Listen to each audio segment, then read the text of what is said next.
Good evening, Randomania fans. We have our weekly Final Fantasy IV free enterprise randomizer for you tonight. My name's Vitasia. I'm joined tonight by Trenton GL. How are we doing tonight, Trenton?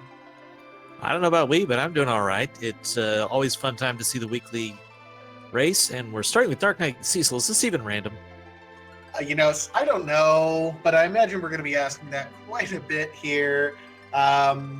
This is, Final Fantasy IV randomizer. Some of the key flags that we're going to be kind of keeping an eye on as we end up going through here. We got the K2 flag, which means that all of the key items can also be on the Lunar areas behind the bosses and also the summon bosses. Pass is going to be located in some shop somewhere. We do have the no free lunch flag going on, so getting your party members might be a little bit difficult. The two things I like to look out for are going to be a no money flag, which means you're still going to have to buy all your stuff in the shops. No freebies here. But also, what was I going to say? Oh, the Fusoya challenge as well. So Fu is not going to be super powered right from the get-go as well.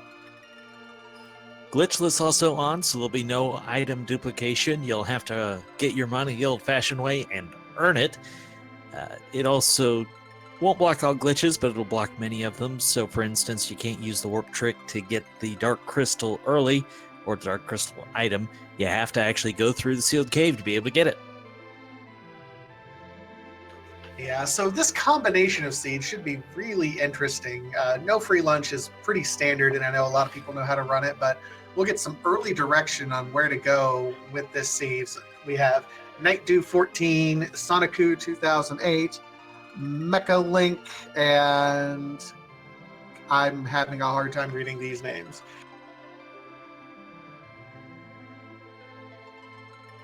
With that no free lunch, it will actually be a little more difficult to get an early game party put together. So you might be running around with just 2 people for a while. Kind of works really well with the Japanese items turned on, because in those cases, the items might be able to carry you in place of another party member. Our racers have readied up, the countdown is on, and we'll see them off and going in a moment. What do they see once we get started? Well, I think most runners would like to see an early magma key or an early hook, so we have definitive access to that underworld. But something that might unlock another character for us with that no free lunch, would absolutely be beneficial here. And Dark Knight Cecil is one of the worst starts, but we have a nice start here. That is the Black Magic Twins, so we'll have that. You called for the hook, so now everybody can be mad at you that it's not Crystal. It's all your fault. It's all my fault. You know what? I'm fine with that. The hook is probably the least preferred of the early items there, just because you will have to go through the Cave of Eblan and through that second half of the Tower of Babel in order to get to the Underworld. So no immediate access. Going to take a little bit of time to get there, though. Now, that does not mean the Magma Key will not show up, but it could be that the Magma Key will not be available on the overworld because the hook still allows access to the Underworld. The other thing that does is, because they have the hook, they'll have access to the Eblan shops, which is not always the case in the early game. So if something really valuable is there, that can pay off. The treasure flags we have are a little bit higher than the shop flags we have. So you're going to get your better stuff by checking these treasure chests instead of just buying them in a shop somewhere. And they quickly see a heroine shirt, so that kind of goes to show what's available. And I'm getting a lot of black equipment. I've seen some black and some cabinet. Also seeing a Stardust and a Lit Bolt there in here in Damsian. Everything is together with me. I already know exactly what everything is named, clearly. So a lot of these shops, you're not going to necessarily buy anything early, but it's usually a good idea to have some stock of where things are. In particular, when you check these little shops like at Mist Village, well, that might have a dancing dagger for sale, and that is something that can really help you out a lot in the early game. Absolutely. Knowledge is power, and we see Mechalink already making use of that. He's taking the hovercraft right over to Eblan. He's not wasting any time here. This is an interesting play to make early because with no warp or exit, you don't have a quick way out of here. But with that said, our encounters are toggled, so you can just walk it out pretty reasonably fast when you don't have any encounters. Yep, we see Night Dew making a similar play, and I think I understand it because this is going to be access to their first extra person, extra character. You just have to get all the way over to Rubicante's, that first encounter with Edge. Checking a couple treasure chests along the way, although Sanaku is just bypassing everything. I think he's wanting to avoid any monsters. Yeah, there is one trapped chest. Mechalink actually found it, and unfortunately had forgotten to put the safety save in before going here. Well, this was really worth it. I mean, why wouldn't this be worth it? Edward, he's clearly the best person in this game. Now that is a really stacked item shop that we just saw up there. Silk webs, pass, life potions, all the good stuff was in there. Obviously, that's quite good. I mean, having that pass already early, knowing where that's going to be, that eliminates a lot of the interesting locations. The problem is, that crystal could very well be up on the moon anyway, given the K2 flag there. So it'd be interesting to see. I mean, if we get it early, that pass is going to be helpful. If not, it could spell an entirely different method here. In theory, not that I'm going to do math while live on Twitch, that'll always betray you, but in theory, the crystal should actually be on the moon more commonly in K2 than it's not, just because of the available locations. And when you think about the other locations, well, they still have to have items that unlock something else. The other locations still have to have Hook, they have to have Darkness Crystal, things that unlock other places, whereas the moon, you're already past that. So disproportionately, it should have the crystal. Yet in practice, doesn't seem to quite work out that way. Not really, but and that's really why it's a randomizer. It's never about the right play or the wrong play. It's just about the gambles that you make. And some gambles end up paying off, other gambles end up not. Now here's the good news for Mechalink is because he found that trap chest earlier, he's now able to freely check all the rest of these knowing that they're safe and not worried about taking the wipeout that he took earlier.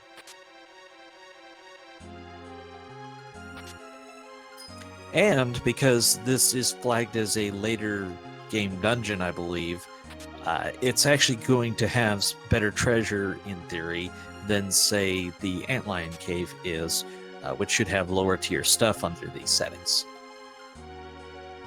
Absolutely. We did see a couple of those Japanese items that are on-use items. We'll be able to help you through at least a few of the early bosses here. Interesting to see Sanaku already going and diving into the Antlion cave, going to be dumping some experience there into this particular party.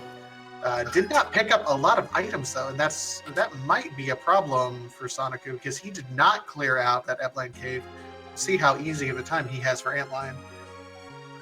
Now, if this is brand new to you, one of the things you might pick up on already is that these chests are not shuffled in the sense that we have everything that would be in a normal gameplay in all the treasure chests. It's just where are they? These are randomized treasure chests, so the contents can truly be random within the rule set that we're playing with these flags.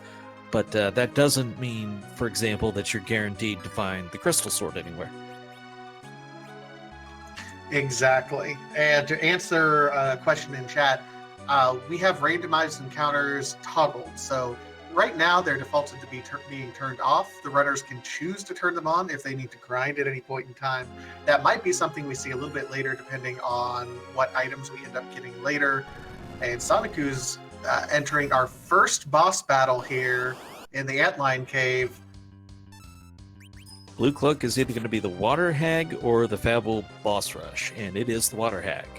Now, with no free lunch on, you don't get the easy fight that you will if no free lunch is off. So you will have to actually kill the Water Hag. Yeah, it's not too difficult. The Water Hag is still one of the easier bosses. Doesn't matter kind of what level you're at. It's just a matter of going. And we see Mecha Link already going up to Mount Hobbs and just finds another Cecil. So he's going to do a reset and leave. So that's not worth it for me. Yeah, not when you have to go through Bahamut. And to explain in chat, free lunch and no free lunch. Free lunch means characters that you can access freely without any sort of effort is there. So it's the characters that are on Mount Tella on Mount Ordeals normally, the twins that you get in Mysidia, the Edward key item that you get in Troya. Those are the locations that you can just walk in and grab it. There's no real penalty for it. This no free lunch makes you earn everything. Well, if Mecha Link goes after this Baron Inn fight, that is a brave move. His levels are pretty low. He doesn't have a lot of equipment and doesn't have a lot of spells by extension of not having the levels. This is something I like to have Virus for before I come in here, just for a little bit of perspective. So that'd take a Black Mage, say, around 20. But he sees the blue cloaks, so Fabul Boss Rush is going to be time-consuming, but won't be very hard. Time-consuming, yes. Well, Edward's already dead, but I don't think he's worried about any experience there. But he does reset. Worth knowing that. If it was a regular boss, he might be able to use one of those items that he got in the Eblan Cave to help clear it through, but unfortunately does not. And that's the downside to that Fabul Gauntlet. When you do that, you can't kind of cheese your way through it. So it looks like he's going over here to Mist Dragon to gain a little bit more experience. Now, when you say Mist Dragon, of course, you are talking about the Mist Dragon location. Why is it significant that they might want to find the Mist Dragon itself? I'm glad you asked. The Mist Dragon itself, generally in no free lunch, it would be relatively early. As soon as you kill the actual Mist Dragon, you do kill Rydia's mother still. And that unlocks another character for you to pick up. It goes through the sequence right when you would normally do Rydia and get her normally. So you go, the mountains fall down, come crashing, you have to go fight the guards in the Oasis town. So that's going to be something they're going to be looking for there. Actually, slightly backwards. Killing the Mist Dragon gives you the key item. Right. It's the package that will give you that character location. That's right. Sorry. So Antlion was a bust. Well, not necessarily a bust, but it's not a key item. It is one of the spears that Cain is able to use, but we have no sighting of Cain yet.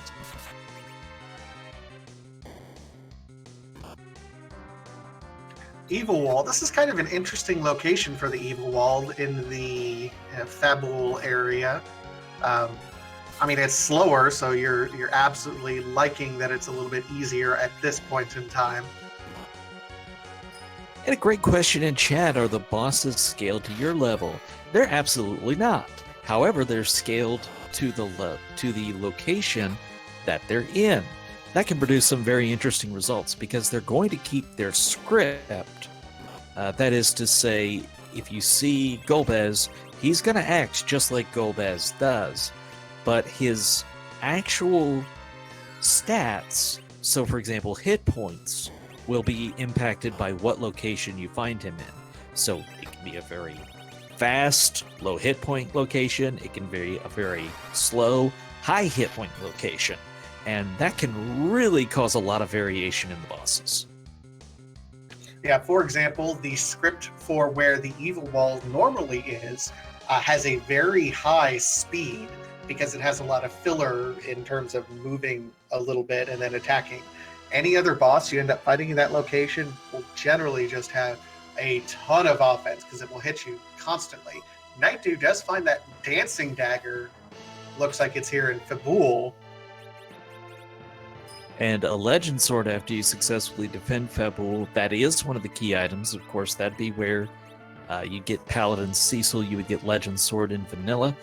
That also means you're halfway to getting Excalibur, which is a very valuable weapon when you have the treasures turned down a notch like we do today. Looks like all of our runners are kind of in the same Fabulian area. Another black sword in these treasures and a black shield. They're just really leaning on this black Dark Knight Cecil at this point in time, aren't we? I was also asked in chat if the final boss is always Zoramos. And let's just say the final boss always acts like Zoramos and leave it at that for right now. Well, we'll let that be a surprise. We'll simmer a little bit.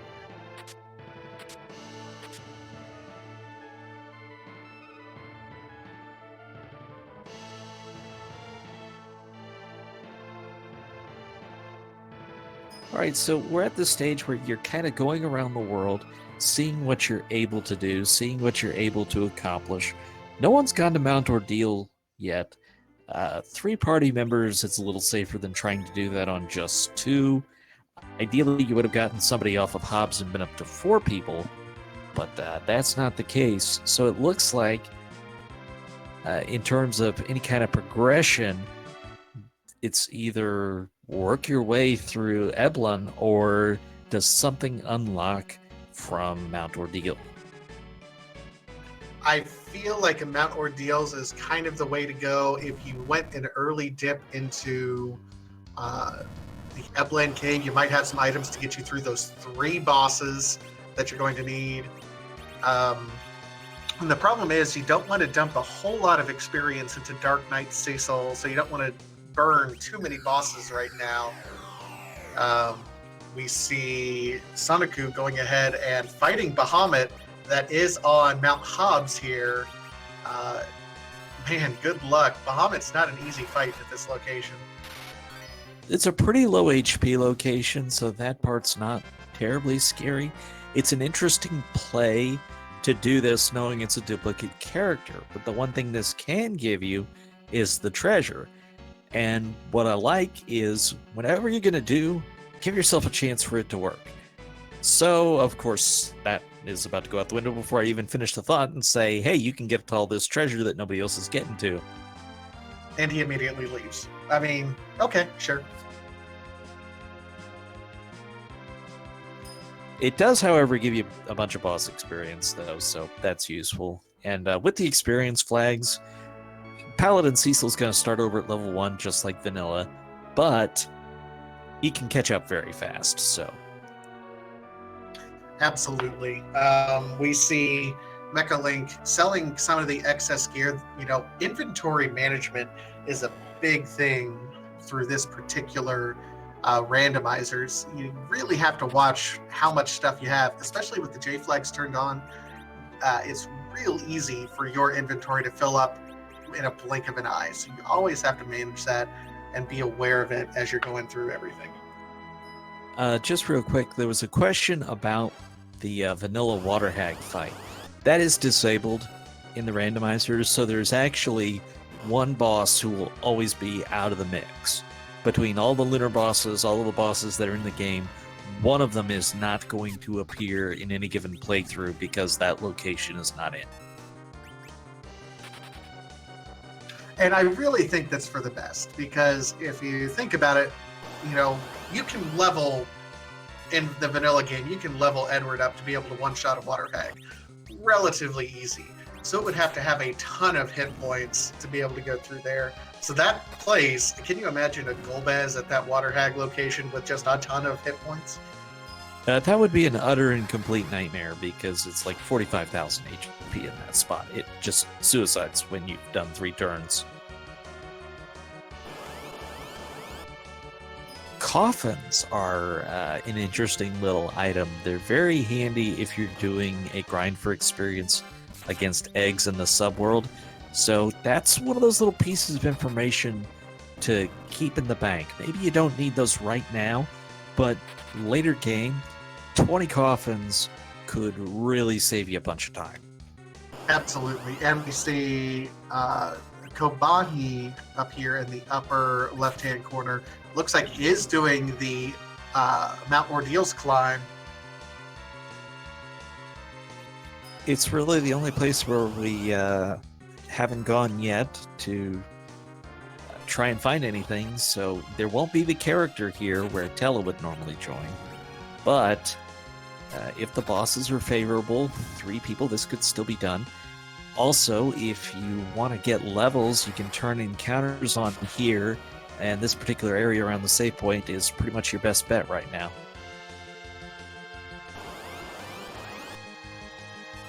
And that's going to be Antlion. That's not bad. You know, Antlion's not horrible for this particular location, and you have some dancing daggers. I think this is an all right spot. Yeah, Dancing Dagger makes a tremendous difference here. It counts as magic damage, and Antlion will not counter abilities either. So if, for example, you do build up with Yang or jump with Cain, he's not going to counter those. But Dancing Dagger and spells will not get countered, so you ought to be able to do okay here. Antlion, though, in a late game scenario is horrifying. Oh yeah, that's horrible. And meanwhile, the second fight here in Baron Castle is the Elements fight, and a quick fire 2 from Palom makes quick work of that. And we get our 4th character finally in Sid, and a package. Sid is a beast, and package, who knows what goodness that could allow for us. We've already seen 1 duplicate, so it really reduces the odds of finding another duplicate, but that can still happen. Meanwhile, we have a mean Rubicante as our second boss fight coming from back attacks. I hope this goes all right, but man, he can still hit like a truck in this location. Yeah, his fire 2, as we can see, basically did over 50% damage, so that goes to show how fast you're going to have to be able to kill him to win this fight.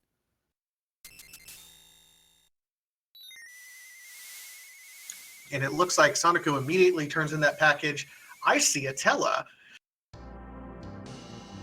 Hey, early game Tella feels really good. I mean, if you had him in this Rubicon fight, he could cast Ice 2 for you and do a lot of damage.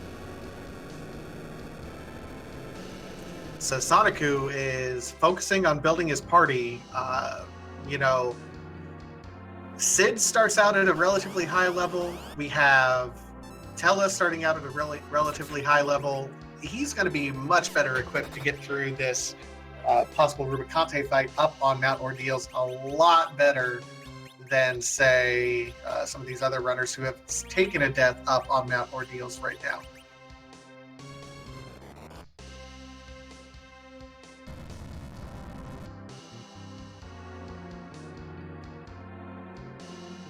That Rubicon fight, his normal speed is actually very high because he's got the extra action of opening or closing the cloak, but he can do a lot to mess you up, so spells are usually your way to go, high damage ones.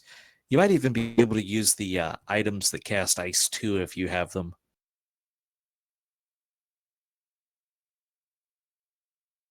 But cloak open, cast Ice 2, cloak closed, still use the Dancing Dagger, don't cast Ice. Yeah, pretty much it. Fairly straightforward fight. Want to get Cecil up. Although if he's dead for this, it doesn't necessarily matter because he's not going to really use the experience from this fight regardless. Well, you know, if you're winning this here, you're winning it with Palom, so one more target to absorb Rubicon's attacks is helpful.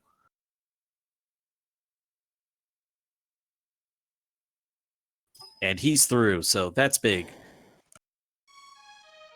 Yep, that'll be significant there for Night Dew there. Looks like Soniku is going to have another boss fight here. This is one of the Lunar bosses, Pale Dim. Pale Dim stinks to melee, but a low HP spot, so shouldn't be too hard to get through this. Yeah, already through it right there. That's a very nice spot. Night Dew is about to show us our third boss up here on Mount Ordeals in the Cecil location where you normally fight your evil reflection. This is a very low HP spot, so this is kind of one where you're hoping one of the awful bosses is. Luca Key opens up a little bit more for us. However, it also tells us to get to the subworld, you're going to have to go the long way. Yeah, I don't know if I necessarily like that. And we have a Dr. Luge. Oh, Cobb ended up with a glare to the face on Palom. That's no bueno. Yeah, worst case there. That's with only these 3 party members. That's the one you need to stay alive.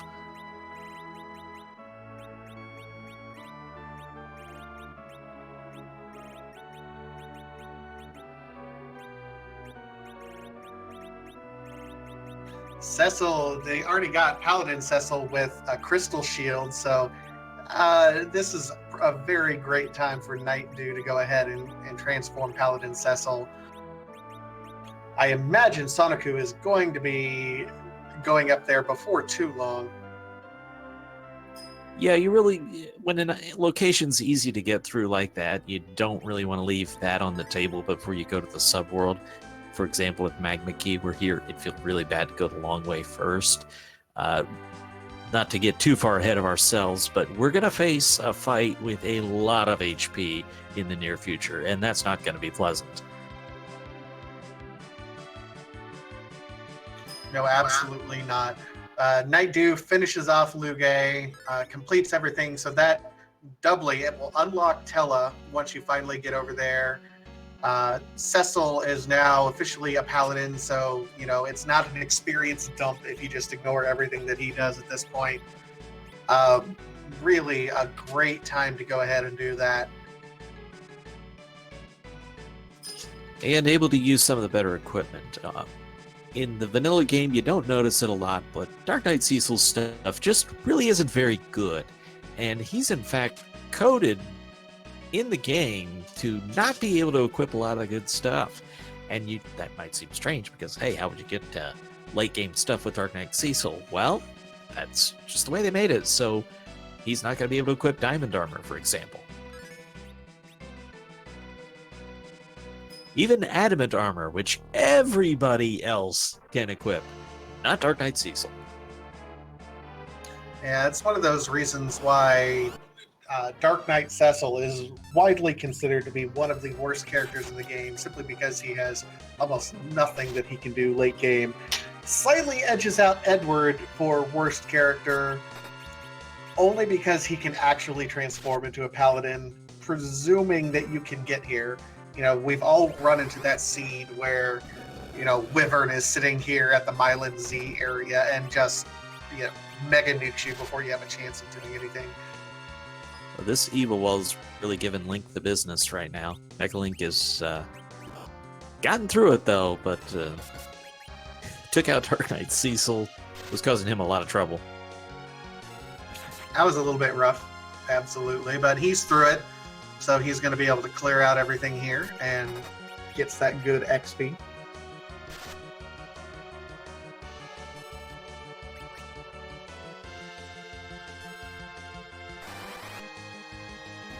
So if you're enjoying what you see, hopefully you'll support the runners in Randomania, as a lot of the runners who are doing this will be streaming free Enterprise throughout the week, as I'm watching Link check stuff. Yeah. Anyways, Sanoku working on this Antlion fight, kind of giving him the business because he's attacking, but with those extra characters and with Tella's Cure 2, you can be a little more generous in how you approach it.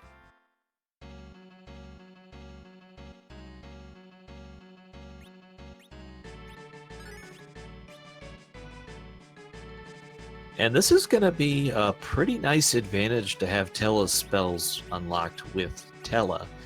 No free lunch, it's a little harder to get that party together. So Tella with all his spells, such as Virus, that can make a big difference in a lot of fights. He's also in a pinch if you cannot find a white mage for the Zeromus fight once you get up to the moon. He can, suffice as a relatively decent white mage in a pinch. We've had weekly seeds up to this point in time where all your white mages are hiding out in the Tower of Zot, locked behind a couple different chains. So being able to have someone who has access to all those wipe spells, even though his MP is kind of low, certainly helps. Well, he's also the spells he has can make such a difference along the way. He's got weak, so that can be used as part of a leveling grind. He's got the cure spells, which can help get you through most boss fights. He's got Berserk, which is an incredibly useful spell, especially if you haven't found the Bacchus Wines yet. And oh, by the way, he's got life too, so that helps. Yeah, just a little bit. Meanwhile, Night Dew is on his gauntlet fight, trying to get Sid right at the moment. Yeah, so that's going to put Sunoku and Night Dew pretty even. They're crossing different ground, obviously, but they just kind of reversed each other's paths. But Night Dew will pick up the package and probably go pick up Tella after this. Of course, he still has to get through the Moonlight fight. Sorry. Now go ahead. I was going to say, Kobahi is right there as well. He's got White's Paladin Cecil. Looks like he's doing a couple fights just to get him some levels here before he leaves Mount Ordeals. Looks like we have a raid going on tonight from Czar's stream. Folks coming over, they were watching a little Final Fantasy 1 randomizer earlier. We welcome you in as we're doing the FF4 Free Enterprise Weekly. And our 4 featured runners are working through this seed so far. We're still pretty early game. Yep, only 4 key items up to this point in time from our leaders, Night Dew and Sonoku, who we're looking at. Ready to see some route divergence here. Haven't really seen a whole lot. It's been pretty linear, at least in the early game up to this point. Yeah, it was interesting to see a little bit of a level grind up at the top of Mount Ordeals. I think that's pretty important to get Palom Virus. That is one that can carry you through a lot of early game fights, and especially knowing we're going to have to go the long way through Elblin, you're really going to want that. Absolutely, and that's the value of an early Palom. He gets Virus, I think, at level 18 and Quake at level 22, and most of the other black magic casters don't get it until much, much later in the game. So early Quake and early Virus just really helps with a lot of that early to mid-game section.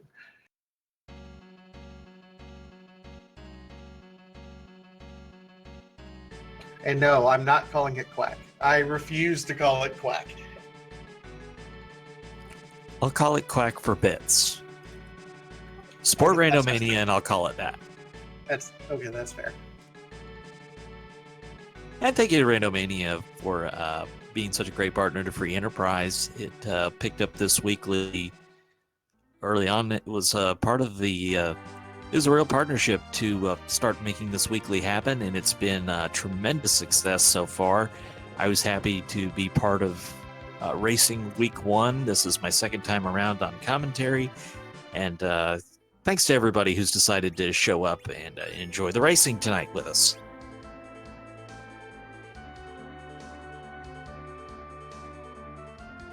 Meanwhile, what looks like Sonoku is going to be going over here and diving in.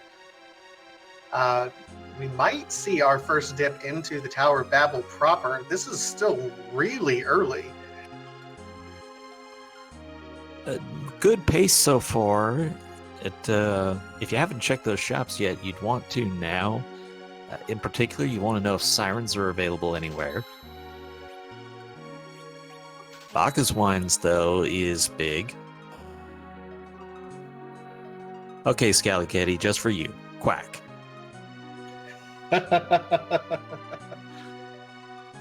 Meanwhile, Night Dew is picking up his Tella here directly.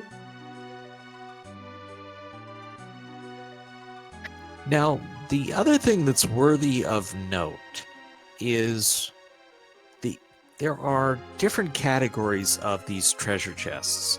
There's the ones that you just find, there's the ones that are considered late game, and there's ones that are trapped treasure chests. Now, people are not checking a lot of these treasure chests, maybe afraid that they can't handle the fight of the trapped ones. But those have the potential to give you much better equipment than you're finding anywhere else in the game. So it's interesting that do you make the play of going for those trapped treasure chests, like, say, at Eblan Cave, and try to get some better stuff? You know, I'm a fan of doing a safety save relatively early, and then if I happen to get the monster early, eat the death, and then move on. Especially if you're high enough level to have Quack, then that is going to help you clear out a lot of those. Maybe not the Mad Ogres, but a lot of the others. Absolutely.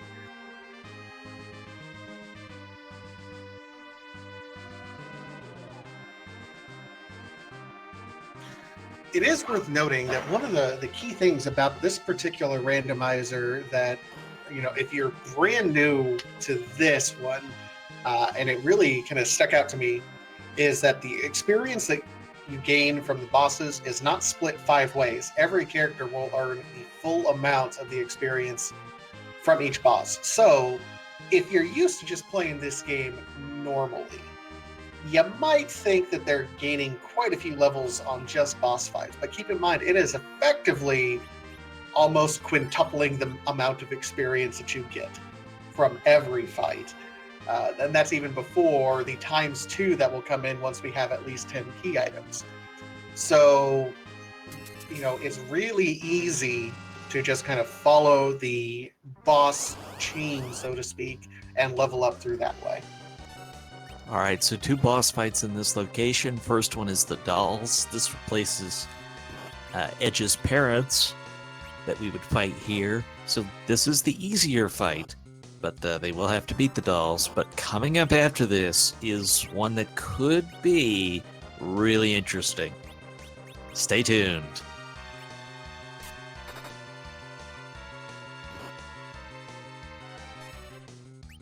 Oh, and these dolls are, you know, hit pretty hard, especially at this particular level.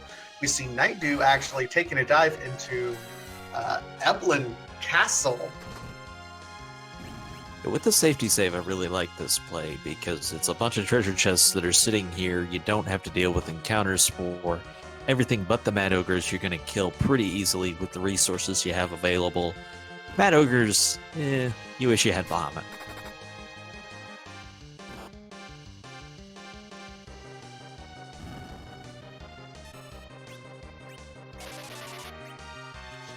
Soniku is still working his way through this doll fight, and these dolls are...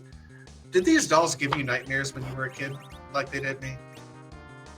I don't think nightmares, but I found them kind of creepy. No, I straight up had nightmares about these dolls. And then I did the fight in Final Fantasy XIV with the dolls, and that's even horrifying to me as an adult.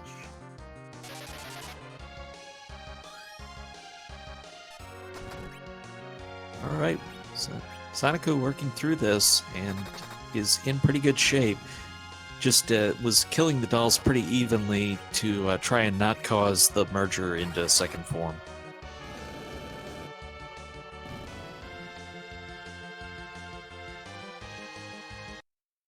And there we go. And you're really going to want to save before this next fight. Oh, and it's Asura. Well, folks, this could take a little while. Yeah, he's helping out.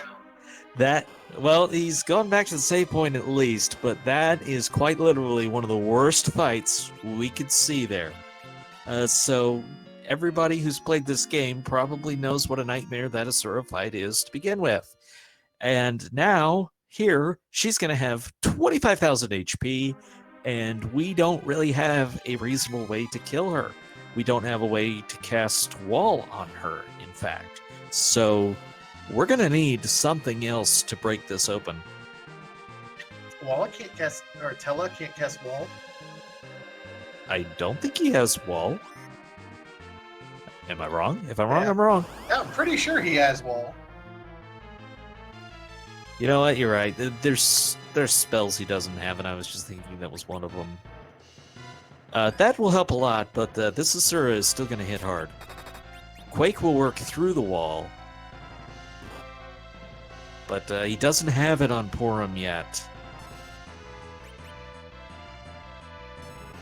You can still do the reflect strats for damage, but boy, what you wouldn't give for a silent staff and Rosa with a heroine here. And if you don't know what I'm talking about, try it sometime. You'll never regret it. Yeah, this is not looking terribly good for him right now. I mean, he's doing the best he can. The problem is Asura counters everything. Well, it's just so many hit points to get through. You can't let that wall lapse once, because Cure 4 can just set you back so far.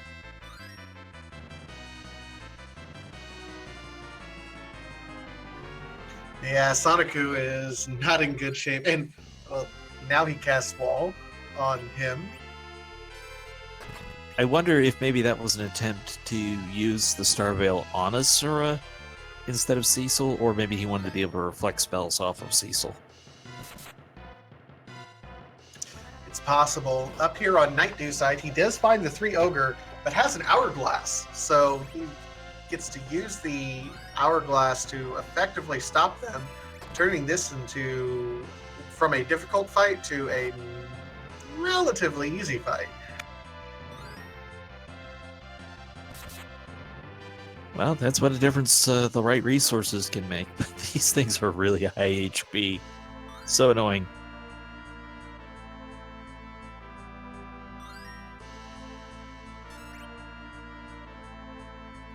So it looks like this Asura fight is not going to quite work out. I think the levels are a little low to try this. I understand trying it while you're already here, but you know, you come back with 10 more levels and it's a different fight. Oh, absolutely.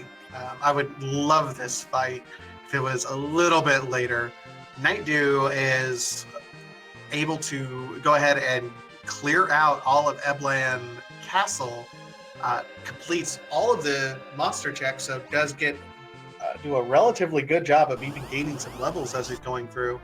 So he'll be in a much better spot when he comes up and does this Eblan check. Meanwhile, Kubahi is running around here, and Mecha Link is finishing up his ascent up Mount Ordeals. Question in chat, where would you grind? You have a couple of options. One, you could actually do Eblan Cave, which is going to have the highest level encounters that you have access to right now. Ideally, we would have Sirens, but that's not the case today. But if I had Sirens, I would go to the summit of Mount Ordeals and just fight the Lamias. 2 encounters for 2 of them at a time for 5,000 experience, and that's nice.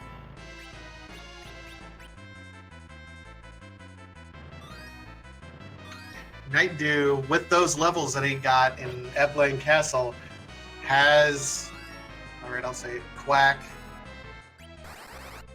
The people donated. They spoke. People donated. They spoke. Yes, Palem has Quack now after Eblan, so it will make everything relatively easy. I still am not happy at you, Chad, but I will do it for you because I love you. All right, so second round here against Asura, and point number 1 is you got to stop the healing, because if she's just gonna kill you with this healing if you don't have the wall up.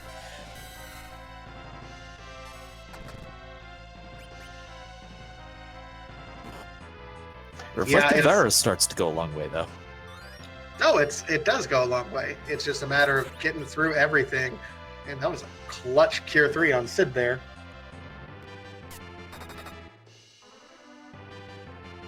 Yeah, when she's in her healing cycle, that's exactly what you want to see while you got that wall up.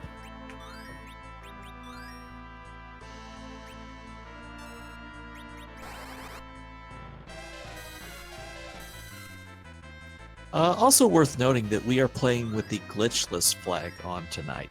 touched on what that meant earlier, but those who are very familiar with the game might be familiar with the magic point underflow glitch, which could let Tela cast Meteo, which would go right through the wall. However, with the glitchless flag, that is disabled, so that's why no one's going to attempt that here.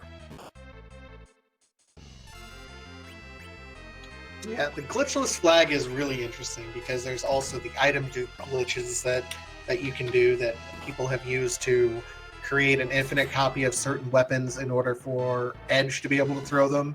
And then you can also create a certain capacity to where you dupe an item and then you get all the money that you can possibly hope for. I'm kind of a fan of glitchless just because it creates a more pure game experience, but that may just be me. I know most of the flags I play for myself are going to be glitchless. About the only time I turn glitches on is either if I want to practice it for a race setting, or if I am racing against other people and their preferences for glitches, then I will do that.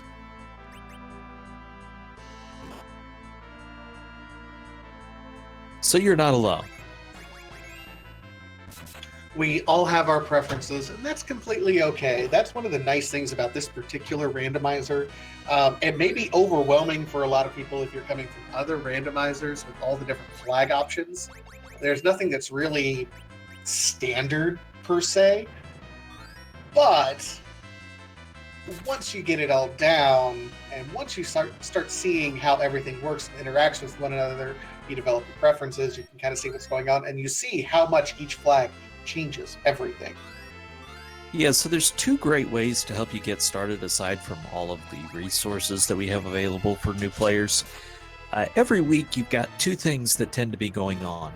One is our new feature, the Seed of the Week, where everyone is given the same flags and same seed, and at your available time, you try and complete that as fast as you can, post your time to see how you did.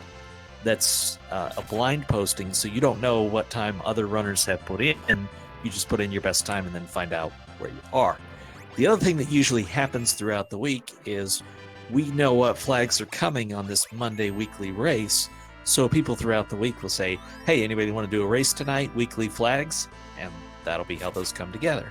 So we've done a lot of variety with these flags. That's definitely been an active goal as River has picked a lot of these to try and show off a variety of experiences with these weeklies.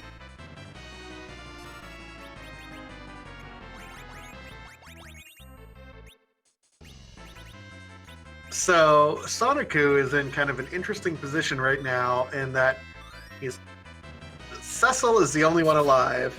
A level 1 Cecil. The wall is still completely active on Asura, but there's only one target for Asura's reflected cures.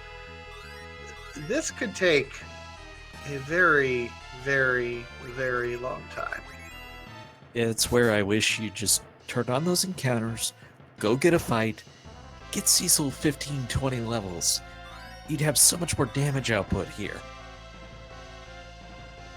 Even doing some of the treasure chest bosses would get Cecil so many levels right now.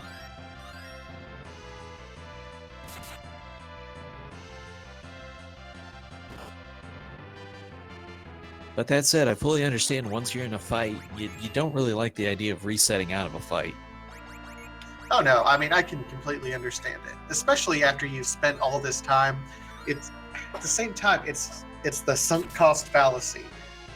You've already spent so much time in here, so you might as well go on all the way, but you could save a lot of time if you just reset and go gain some levels.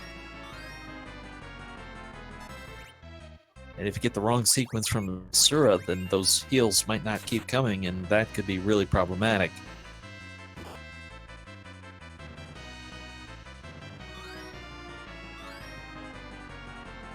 It's worth noting there's a few things that will go through the wall. Quake is one of them. I'm sorry, Quack. The people spoke. The people donated. It's Quack. Will go through the wall. Meteo will also go through the wall, but you're not going to be able to do that. And summons like Leviathan and Bahamut will go through a wall, but obviously we don't have a summoner.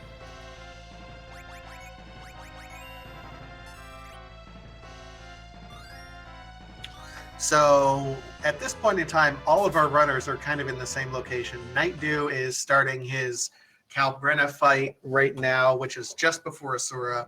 We have Mecha Link, who's finishing clearing out everything here in Eblan Castle. Kobahi is also climbing Tower of Babel. Looks like Soniku finally reset and is still diving. Man, that's beating your head against the wall here. What I don't like about this is it's just too easy to improve your chances with just a couple levels. It doesn't even take that much. But that said, the first time I actually raced this against anyone, I'll tell a story on myself here. I got to Asura before anyone else. I think it was Giant of Babel, perhaps, or might have been Tower of Babel, the top boss.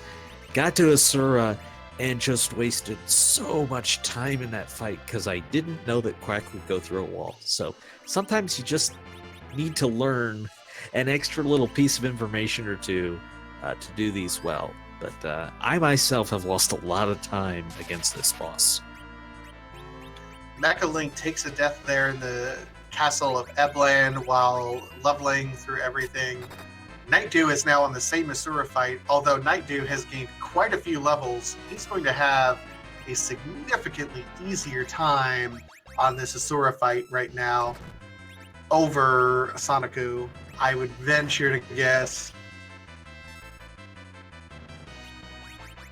Yeah, on the good news front is that Asura isn't doing so much damage that this is horrendously awful to get through.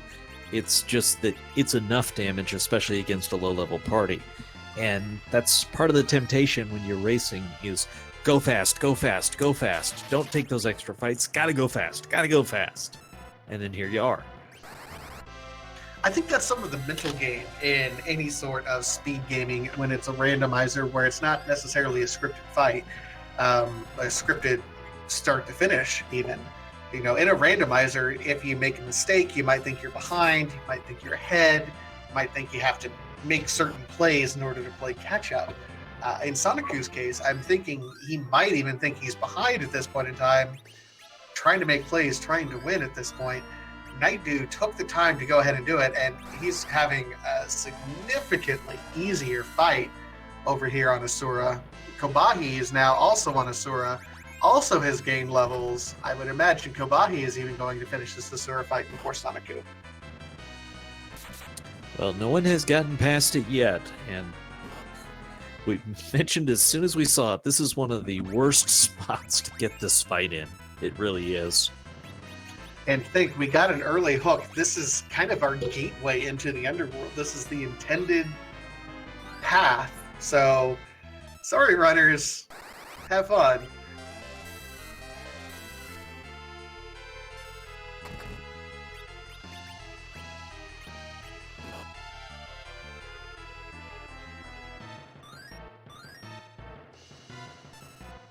The game indeed knows.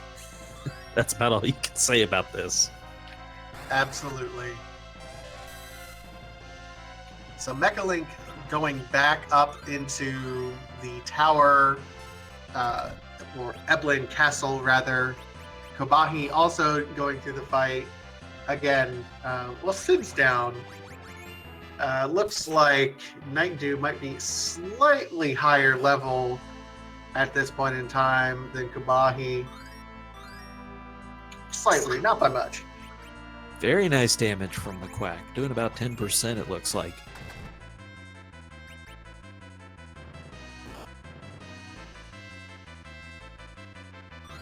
But I don't think we've seen anything like Ethers that would let you restore magic points, so you're not going to have a lot of these available, I don't think.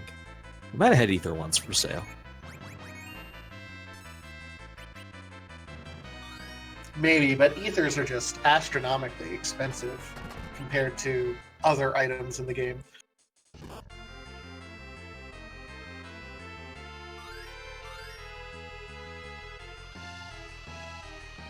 So 3 runners on the same fight, one not far behind it. I mean, this is what you get when you have an early hook. Everything is gated behind the Tower of Babel 2. Oh, and Night Dew needs to hurry up and get a wall back on Asura. Well, too late. You already had the Cure 4 go off. That's what you wanted to stop. And another Cure 4. Oh, God. Oh, that's okay right now. Well, it's not going to heal. That's when you want it to go off. It's when it can heal you want it to stop. Or want to stop it. But the speed is real. Mentioned this when we actually saw Rubicant, but this is designed for that extra turn action of where he opens or closes the cloak.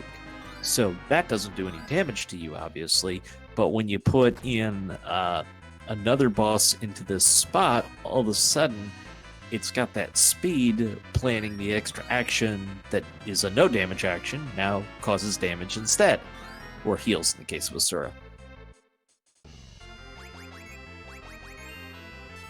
Yeah, that's going to make this kind of a lengthy fight. So buckle up, everyone. This, first one to beat Asura really has the distinct advantage at this point in time.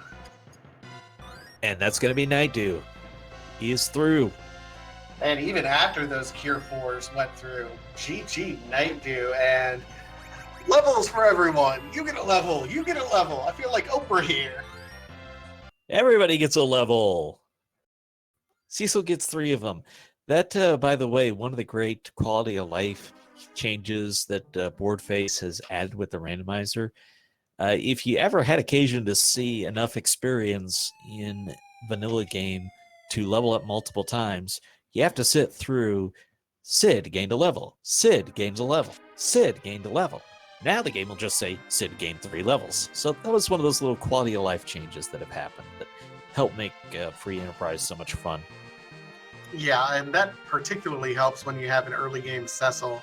I think I saw something where someone was grinding on D machines in Tower of Babel, had Cecil killed the entire time. So brought him back to life, maximized how much they could get him, and instantly went to 99 levels. It was the single highest experience boost you could ever do. But Night Dew is our first person into the Dark World, and this opens up just so much for him.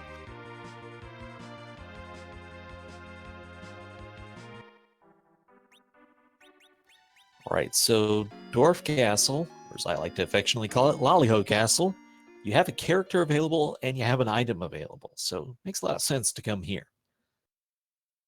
Yeah, absolutely you'll want to save, because depending on the boss you get here, it may not necessarily be easy. Yes, you just did Rubicante, but this could be a little rough here depending on where you go. Meanwhile, Mecha Link is on his way through the Eblan Cave, and we'll be going there. Kobahi is struggling a little bit with Asura, so it looks like Night Dew just hit that perfect note of when it was easy to get through. And Night Dew, finding Artemis arrows. Best arrows in the game. Well, a little more importantly than that, found sirens for sale here. So my next move would actually be ignore the fight here, go back to the overworld, and get 20 coffins real fast. Because the levels would make everything down here so much faster to do. Do you want to do that, or do you want to try to get your final party first? Because Edward is useless. Fair enough, but just if I got 10 levels off those sirens, that is going to let me get through everything without any roadblocks, like we saw with the Asura. If we had had sirens before here, the Asura would have ended up being a trivial fight, really. Oh yes, I said Dark World. I meant Underground. I'm sorry, guys. I have Link to the Past randomizer on the brain. I apologize. The Underworld. You have to say quack to make it up to them. Quack. There you go. Hey, Zeus Gauntlet is a great pickup. It is a plus strength item that will give you more attack on a melee machine like Cecil can be at higher levels. And someone like Sid can also really benefit from that.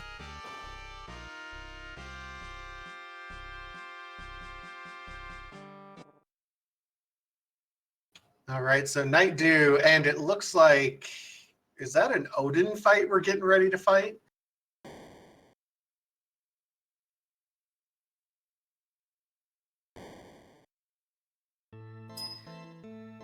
Yep, the friendly king taking part in this evil plot to steal the crystals. Yay, Randomizer, where the lore makes sense and we make it all up as we go along. So he has the doll HP here, but also your magic spells are going to be able to do a lot. And he has a quote-unquote weakness to lightning, so that's why you see the lightning elemental spells come out to play here. You can also use slow on him, by the way. That is another option available to you. Yep, all of our fighters are burst and bringing out the lits for now. And that's plenty, and that just goes to show how valuable Tella can be, especially in a no-free lunch seed. You can't necessarily get the mage support that you would want, and then you have Tella able to cast spells on both sides that can help you out. All right, so Night Dew is going to fight this second boss, and we're going to get another character here, maybe. And it is that a Porum, a white mage? Yes. Wait, what? Oh no, not Tella! No, get rid of Edward! Oh, that's confusing! And you have to fight Lunars. Boy, that's a case of personal preference, but boy, I give me Tella for this one, please. Yeah, I don't necessarily agree with that at all. But Night Dew is one of the better runners in the community, so I have a hard time second guessing him. So to respond to something in chat, everyone is using the same characters. Well, up to this point, they really had no choice, as Quack makes quick work of the Dark Lunars. Good thing to have it at this point. The only other character spot we had open was a duplicate Cecil, so that didn't do any good. And then this is the first time we actually had an option about party members. So Sonaku is still on this fight. He's got Sid, but we have both Kobahi and Mecha Link now also on the Asura fight, also with higher levels going through here. Oh my goodness. It's just a matter. Sonaku just gain some levels, man. And when you see the runners of this game who just seem to consistently put up great times, like a River, like Bill, so many of these great runners, part of what they're able to do is they're so familiar with the mechanics of these fights and what will help them in these fights that they're able to get through it faster than most of us. So that's part of what you have to do is work on your knowledge of these fights to really pick up time. And it looks like that was the Earth Crystal as our extra item there. So that's another item that Night Dew ended up picking up. That Earth Crystal is quite handy. Yeah, that's a great place to go at these levels, and also leads to another item slot and 2 character slots. So pound for pound, it is the best spot in the game to be able to clear out.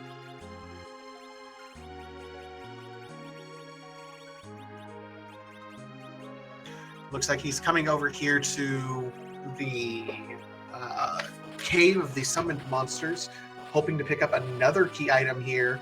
Going to be avoiding the treasure chest, at least for now. There is one treasure in here that does have a monster in a box that you want to try to avoid.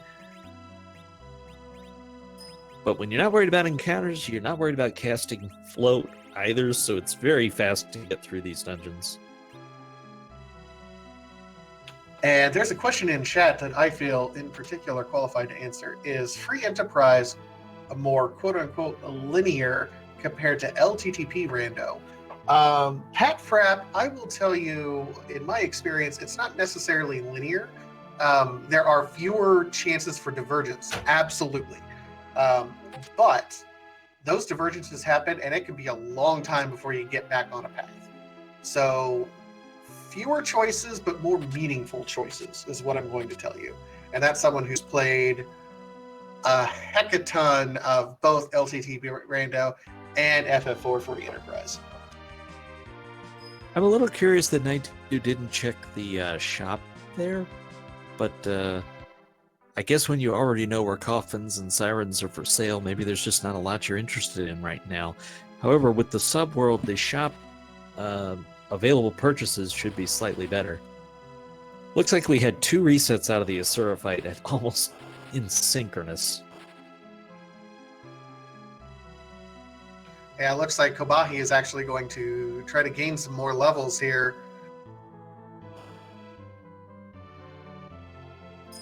And I really like that. It's one of the important things to remember whenever you're running any kind of randomizer or any kind of game, really, is you have to do what you're able to do, what works for you. It doesn't matter if somebody else could get through that fight with what you have. It matters, are you comfortable getting through that fight with what you have, or do you need a little bit more to do it?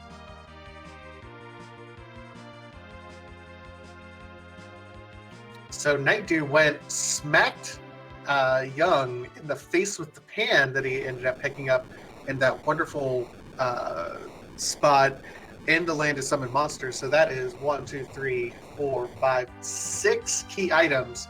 He's going to go over here to, I don't know her name. I'm just going to call her Martha because everyone's mother seems to be named Martha. You mean Yang's wife? Yeah, Yang's wife. She's not Martha.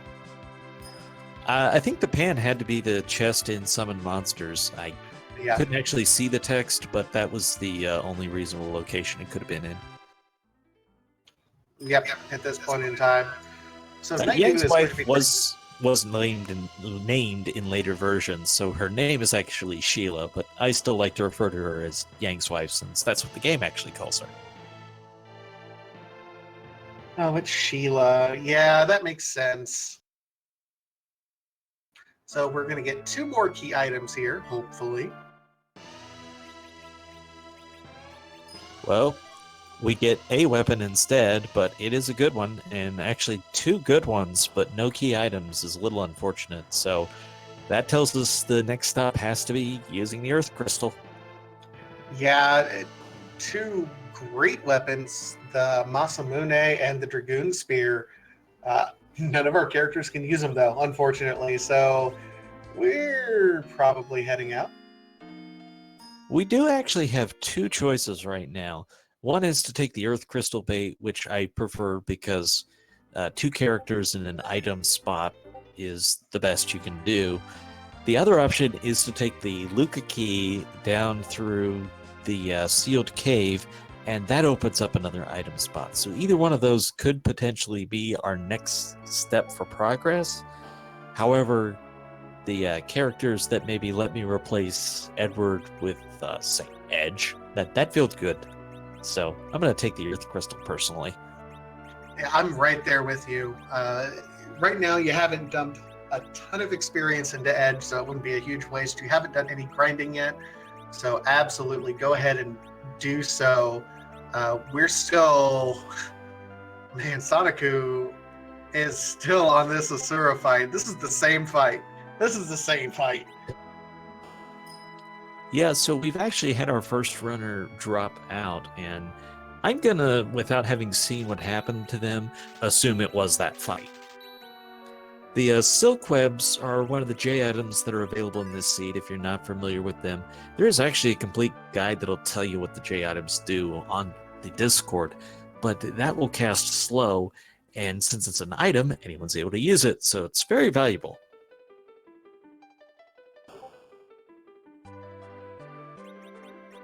And if you were thinking, well, how do I get to Zod if I wanted to get to Zod? Well, all you have to do is walk up here and talk to the guy in green. But first, treasures, because why not? Treasure bath. More importantly, the Earth Crystal does unlock the treasure room that's in Troya, which can have quite a few items. I don't know what item location it's necessarily in, if it's scripted to have stuff kind of in the same area as Troya in general. But I've always found value in it, so, personal bias there. It should actually be slightly better because anything that is unlocked by an item should be better. But we just saw a very critical item if you're going to use Cecil, which is the Cursed Ring. It is one of the items that lowers his agility, which is valuable for being able to level him and not increase the speed of Zaramos relative to the rest of your party. There's the silent staff we needed. About 3 times late.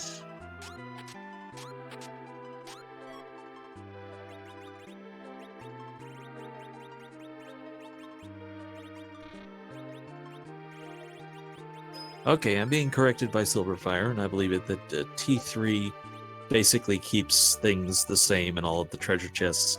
However, the exception to that is the trapped ones, like we talked about earlier. The trapped ones work under a different set of rules. And then because the shop flags are lower, any ones that you have to get to can be a little bit different if you have to unlock them with some item. Good thing to know about. The T3 flag, normally the Overworld, Underworld, Dark World, Overworld, you know how it goes. Sometimes I think that it's the T2 flag that actually changes it so that it's more valuable if it's a later one. But yeah, with the T3 flag, everything's kind of randomized except for the top tier items. Yeah, if you play with T4, then you might be finding ribbons and adamants in treasure chests, so it's a very different experience than this, which might make you have to think about what equipment you're going to use. So Kobahi's second one through, despite being the third one to start that particular Asura fight. We see Night Dew working his way through the Tower of Zot. Lots of treasure opportunities to get here too.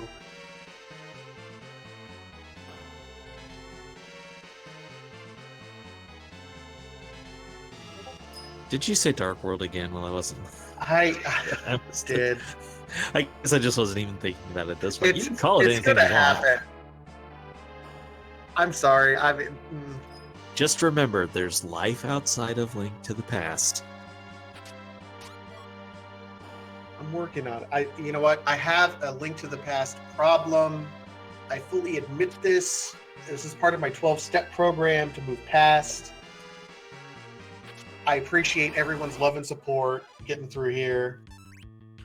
Ruble, hush you. All the love to all the randomizers out there. There's so many great games that have been randomized. People who have put in so much time into making these good. And by the way, one of the founding fathers of Randomizer is Fred Coughlin. He is actually in this race. He's not one of our featured runners tonight, but he's racing the same flags that everybody else is.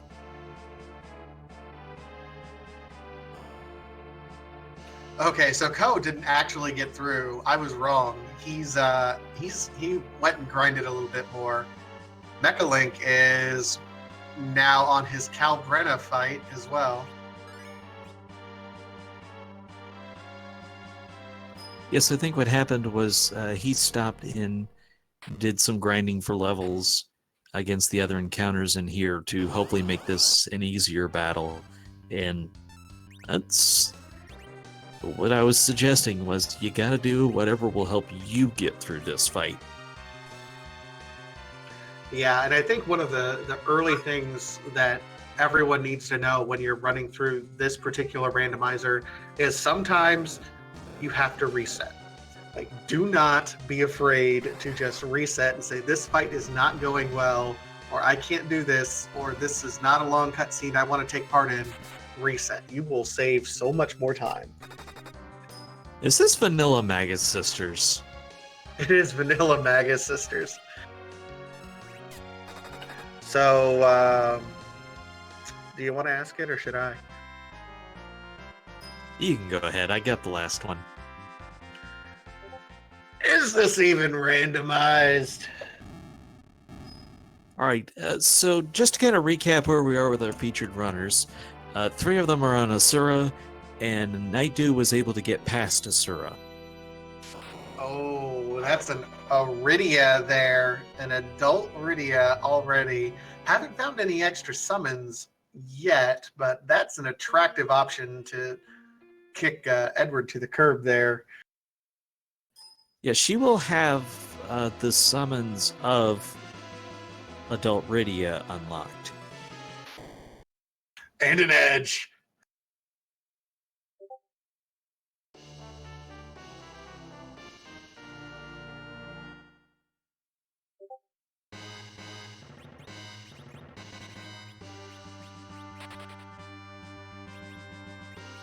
So he's kicking Rydia to the curb, but is bringing edge.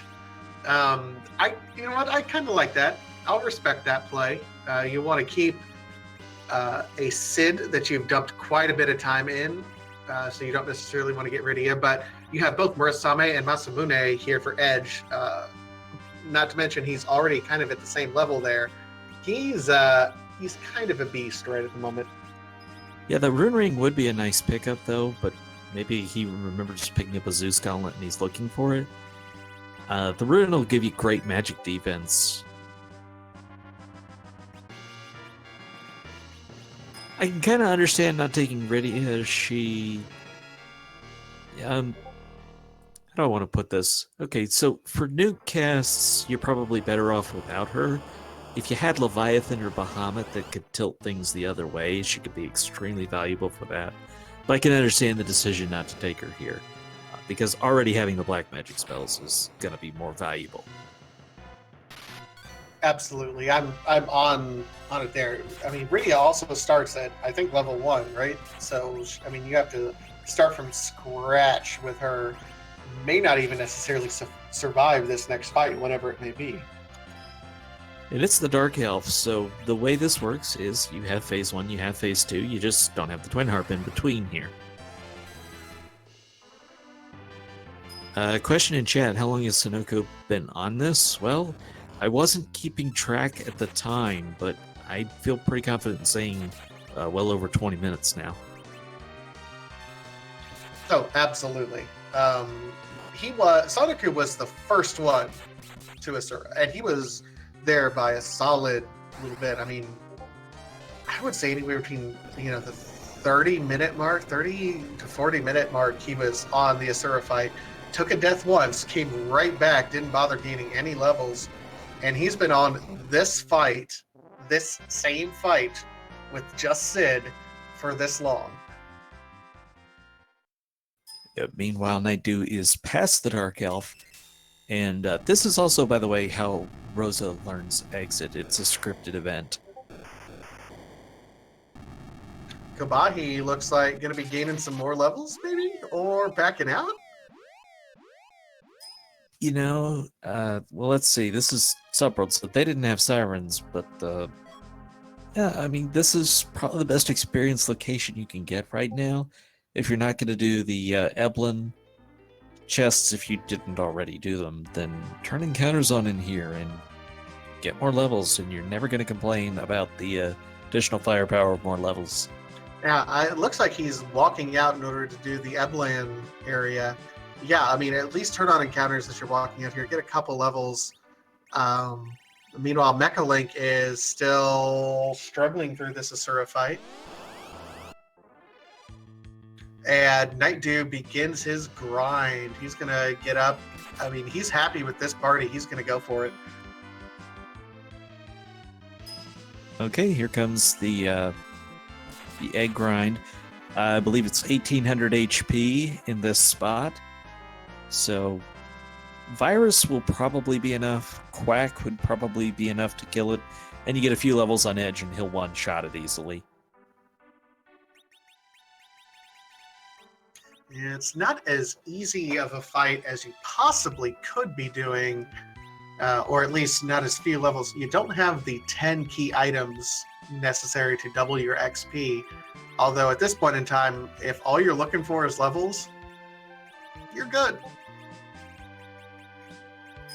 Yeah, you can still get a very reasonable amount of experience here, and many runners will want to manage Cecil's level as part of manipulating the speed of the final boss, in which case you'd probably stop Cecil in the 40s if you don't have a cursed ring. Or lower. Actually, if you don't have a cursed ring and you don't have something else to lower agility, I think it's mid-30s where you'd want to stop him.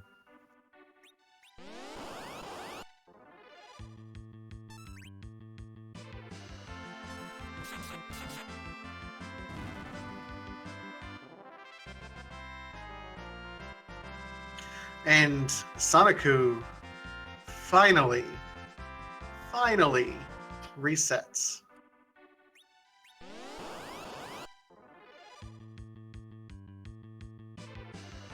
And turns encounters on, commits to going ahead and leveling what feels like a good 30, 45 minutes later.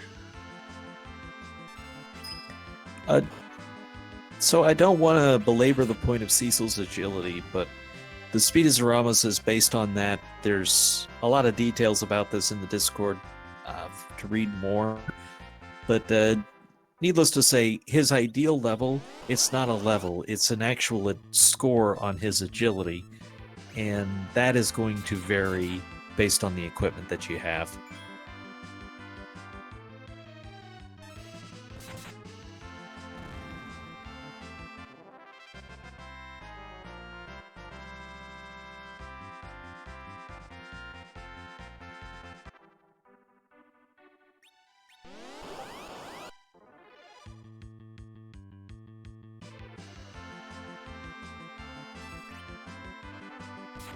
Alright, so Night Dew currently in the grind phase, and it looks like Mecha Link is the second one through in the Underworld, so GG Mecha Link. Meanwhile, Kobahi is still gaining levels, and Soniku is committed now to grinding. Yeah, make no mistake, anybody who gets through that fight has certainly earned it.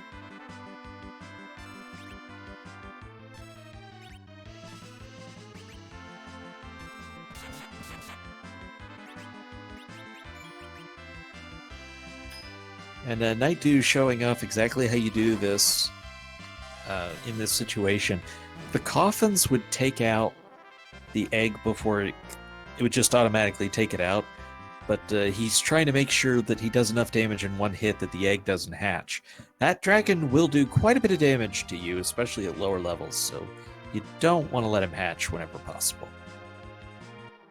And looks like he's satisfied with his levels right now. Is going to be going into the Land of the Summoned Monsters, which is perfectly fine. The Land of the Summoned Monsters, with the K2 flag turned on, the vanilla locations for both Asura and Leviathan could potentially hold key items once you beat those particular bosses. We also have all the treasure chests that are located in this particular dungeon that you can go ahead and get as well. Feels like Night Dew is going for those, though. Yeah, I think equipment-wise, you're probably fine with what you have. Ideally, you'd find the adamant somewhere and be able to get an Excalibur out of this, or a crystal sword. But in pretty good shape with what's available. These summon fights can be difficult, but we've seen a lot of the other locations already not be items, so it feels like we're set up pretty well to at least get one from these fights, if you're able to beat them. Yeah, and here's the problem. The Asura spot in particular, I think, has a pretty high agility score, so it gets a ton of turns. And it looks like we have an Optimum and... It's Golbez. You. Golbez is anywhere. Octomon is, in the base game, one of the fastest monsters, so almost anywhere he is going to slow him down. He still hits like a truck, though. Well, it's 8 arms.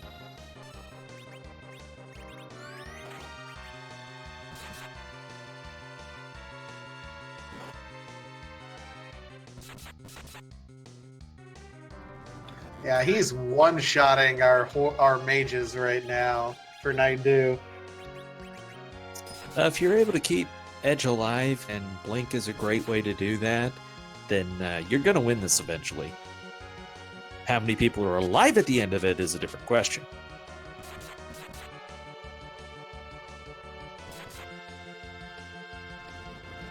But with Golbez standing next to him, you're really hoping this is just crystal and you can get out of here. Yeah, because as soon as you find that crystal, we do have the pass. The pass is a one-way ticket right to Zeromus. I've not been pronouncing it properly, apparently.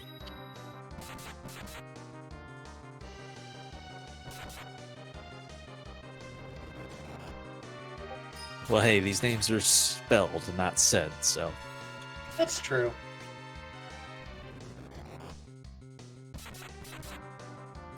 Mechalink is on the Odin fight now, and well-equipped to handle it, and does. And we'll see what the choice is when Rydia shows up. Yes, this will be our first decision. You might... I can honestly see him ditching here. Oh, this isn't Rydia. This is Porum. This is your first real white mage. And he's going to ditch Edward.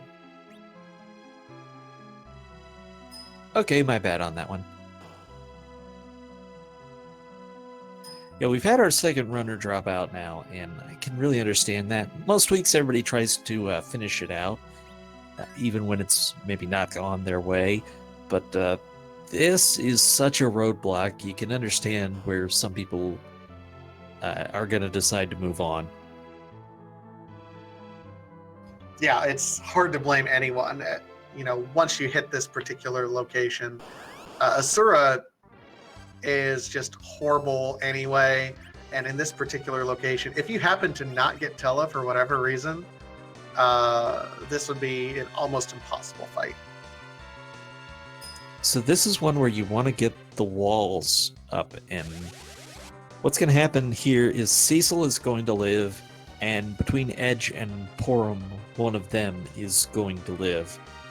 But if you have walls up, then all of Golbez's spells, which is going to be the Lit 3 of the virus, will get reflected back to him, which buys you a lot of time for trying to bring the rest of your party back to life. No, and Edge goes down for Night Dew, so you got a white mage and a Cecil that has only 150 hit points left. So Golbez will always leave 2 people alive when you find his fight. That's part of the script of the fight. So if Cecil is there, Cecil will be alive plus one other person. If you have no Cecil, 2 random people will be left alive. You can protect yourself by either having ribbons or adamant armor, which with Pinktail, you could get an adamant armor.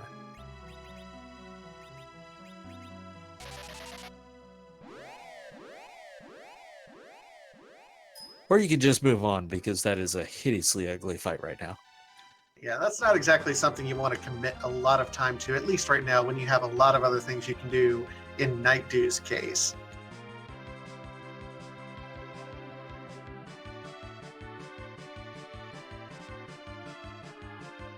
We still have the Luca key, which we could tap into. We haven't really touched. And that pink tail is going to be turned in almost immediately. So this is vanilla behavior that is kept in the randomizer.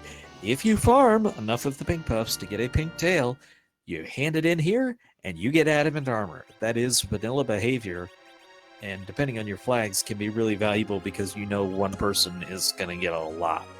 And looks like that's going to be Edge. Yeah, just to highlight exactly how good the adamant armor is. I mean, in addition to having invulnerability against all effective status immunities, it has a physical defense of plus 100. The next best piece of equipment in terms of physical defense is only a 30. So it is literally more than 3 times higher in terms of physical defense than the next best item. It also has the highest magic defense by a significant amount. And then everything that it does in terms of your stats, plus 15 to all of your stats, everything. It's just a beastly piece of equipment. And if you can get it, get it. So interesting, it looks like Night Dew wants to try the Golbez fight with just the adamant armor difference. And it is a big difference. Also, we've seen based on Edge's agility, which is improved now, that he was going first. If you're able to use a Star Veil and get the wall up, then that should almost certainly mean victory in that fight. Absolutely. We see Mecha Link going through here. He's actually opening up these treasure chests that are in the cave of the summoned monsters, hoping to find something of value here to help make things easier. He's not found that random fight yet. Or if he did, he died and then just skipped it afterwards. Yeah, finding it early can actually make you a lot more confident, because when you know there's only the one, you can check the rest of them.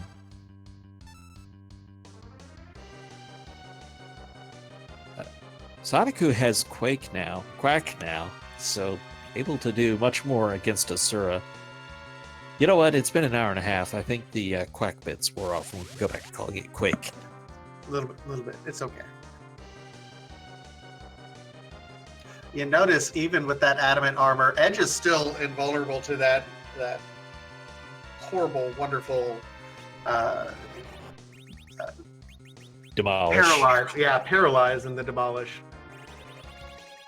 He is immune to demolish, so if the RNG picks Edge, and there's obviously a 50% chance of that, then it's just not going to do anything.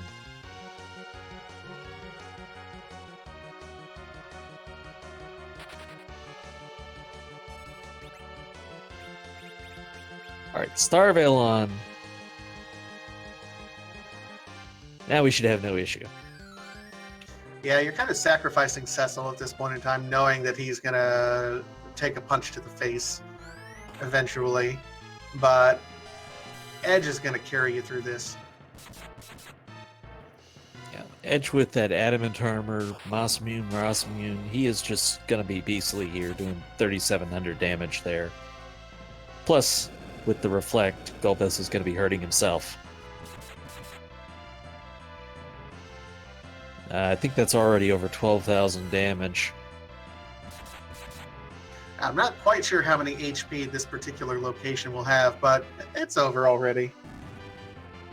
Yeah, that was between 15,000 and 18,000, so Edge made quick work of it, and that's all you needed here. You just needed to be able to get past the fight. And a rat tail. That so opens both up the tails. Yeah, that opens up another progression spot, because you turn in the tail, it can be another key item.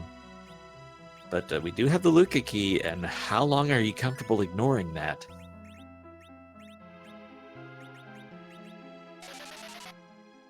That is a great question. I do not quite know. Meanwhile, Mecha Link is also on his Golbez fight. Keep in mind, Mecha Link did not turn in the Earth Crystal first, so he does not have that fast edge. He does not have an opportunity for Iridia. So this is... he's going into this full power. I just don't know how successful he's going to be right now. I think his levels are also significantly lower. I don't believe he did the Siren grind. Yeah, I believe you're right as well. And apparently I'm wrong, and Demolish can hit Cecil, and it's just too random.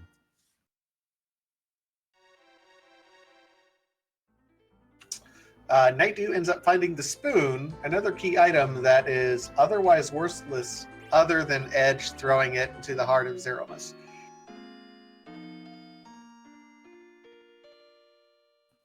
So, about that Luca key we've been ignoring for a little while. Yeah, that's kind of our last option, other than a climb up the Tower of Babel the first time you go into it, which would have a key item, but you really try to hold off on that until you have the tower key, so you can get 2 key items when you go up there. Yeah, and obviously it's just one of those basics of speedrunning. You try not to double dip a dungeon if you can avoid it, so I think it makes a lot of sense to do the sealed cave first. If encounters are off, you will not get the trapdoors. However, they happen to be a great source of experience, and with the adamant armor, you can't kill Edge, or they can't kill Edge. Yeah, this would be kind of an interesting place to go ahead and turn the random encounters on. However, knowing that you can go ahead and you have all those sirens, I can see him.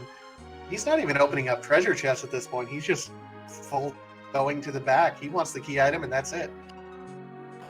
Can understand that. The equipment is good enough, and that's all you really need. You need good enough to be able to clear this out. You don't have to have great. You don't have to have all the good stuff.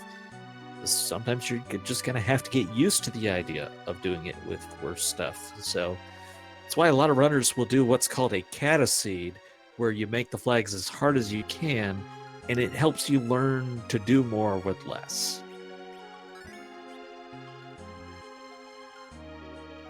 And when you do that, you realize you don't need all of that great in-game equipment to be able to defeat the final boss. So you start to learn what works in various situations, and a lot of our runners in this have done that.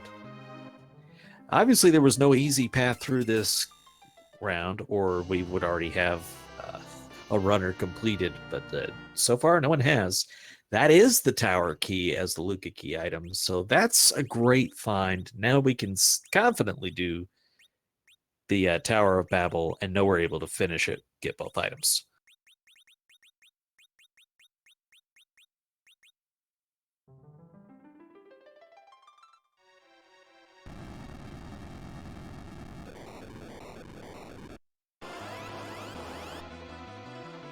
All right, so we're about to find out what boss is taking the place of the evil wall. Oh, that's a big one. Ogopogo, one of the Lunar fight bosses. He hits a little bit hard with that double big wave. Gets Bacchus Wine going, and Cecil is also going to do Bacchus.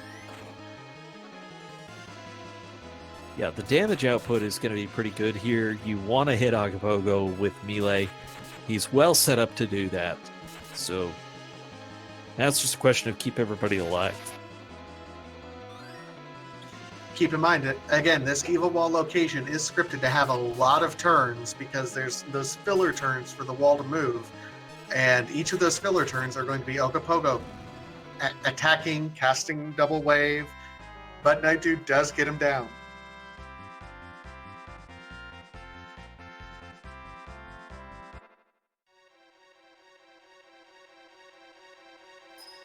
Question in chat, do the big waves do percentage damage? They absolutely do.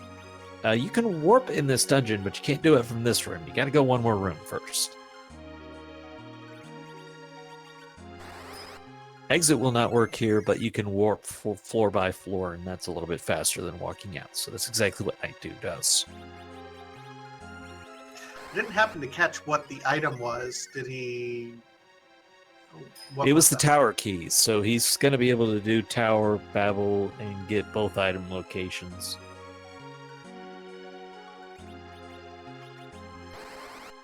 It's like Mechalink has now gone towards the Earth Crystal, so that's going to lead to Rydia and Edge.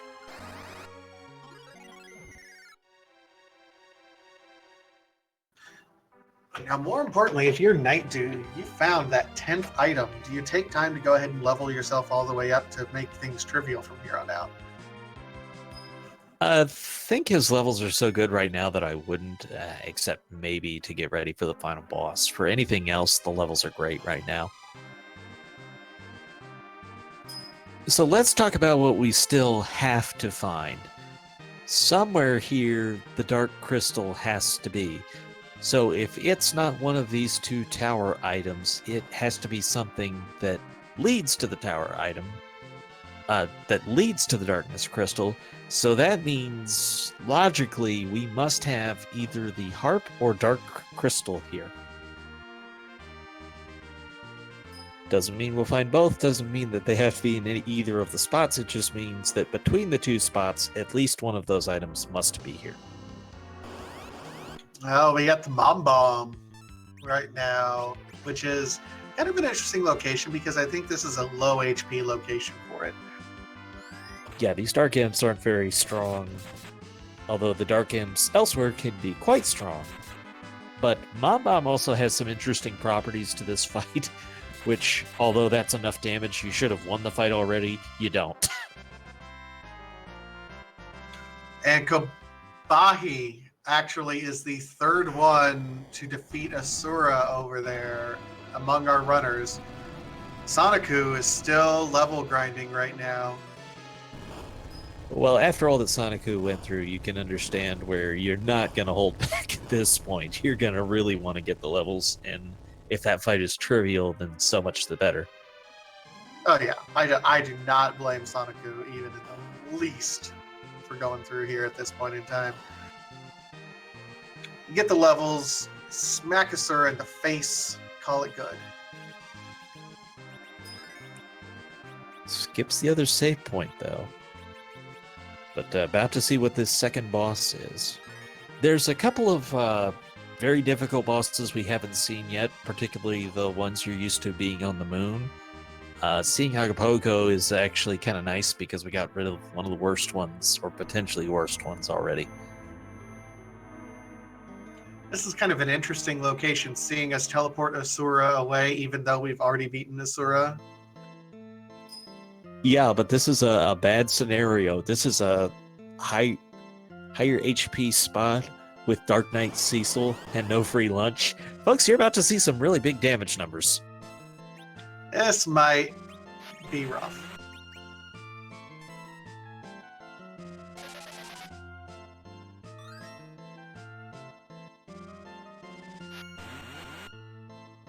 That was nowhere near as bad as I was expecting.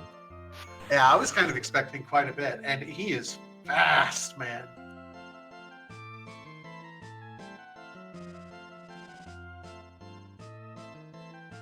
So when you fight this in No Free Lunch 2, you have to actually beat Dark Knight Cecil. You can't just wait the turn script out, and that can be really unpleasant in a lot of places. If you fight him in Asura, it's gonna hurt. Oh, wow. That's the crystal sword. Great one to find. It'll do a lot of damage all over the place. It will actually boost your agility stat too, I believe, so if you're worried about that, you have to be a little mindful. He will get the second item after leaving Tower of Babel. And we're about to see what Mecha chooses for party members now. Says goodbye to Rydia, and let's tell it go to pick up Edge.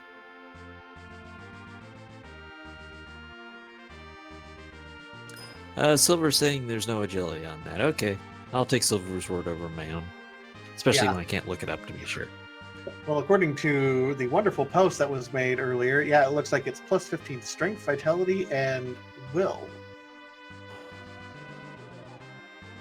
So yeah, it's a great item, and in fact, it's one of the main reasons you have Cecil, because that is hands down the most powerful weapon in the game.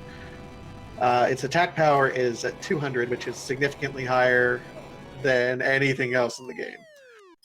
And also with its holy affinity, if you fight something like the Dark Lunars or Mylon Z with that crystal sword, it'll bring a tear to your eye to see those numbers. There's that darkness.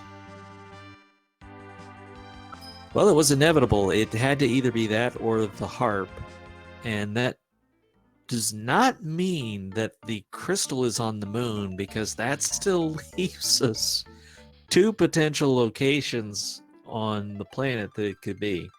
It can be behind the Baron Key, it can be behind the Twin Harp. But at this point, you're pretty well committed to the moon. Yeah, the nice thing is with the levels that you have right now, you're going to go ahead, go up there, beat the bosses that are on the moon, and by the time you get to Zeromus, you're going to be ready to fight them anyway. So as soon as you find the crystal, it's a go-go. Can also be interesting to see who that character on the moon is, and you might make a party change at this point still.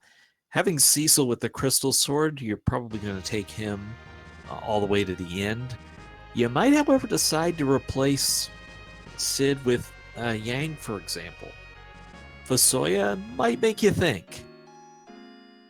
I can see a Fu change at this point in time. You've defeated enough bosses that Fu's probably at his maximum level at this point in time. At level 50, he would be a little bit stronger than any of your characters. That would be the ideal. I don't know about Yang, especially if you haven't been keeping any of the equipment that would be good for him at this point in time. I haven't seen a single cat claw yet, for example. I don't know. It'll be interesting to see what Night Dew ends up doing here.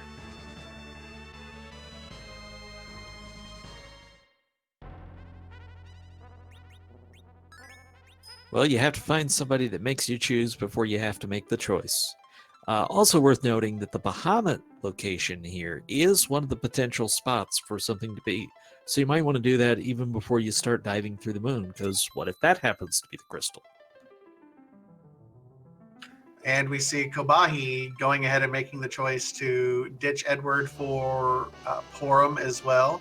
And we get a cane. That's interesting, but I don't think we have the white spear. We do have good spears, so yeah, I can understand making the swap out for Sid. Yeah, and he has the ability to have a lot of different equipment. Oh, and we do have a white spear, so yeah, go for it. You know, now that I see it, I think I do remember seeing it as one of the items from the boss that wasn't one of the key items. Now, also, you don't have to worry about his level being so low, because he will catch up fast. All you gotta do is turn encounters on for the first floor and cast stone one time. Oh, and I can say this because they don't discourage me from saying it from other places. That's gotta be Kane. Sorry, that's my rando slipping through again. Okay. I'm good with it. You gotta have some fun, especially when the run is going longer. And this has been one of the longer flag sets, not only because it's K2, but because of how the distribution went.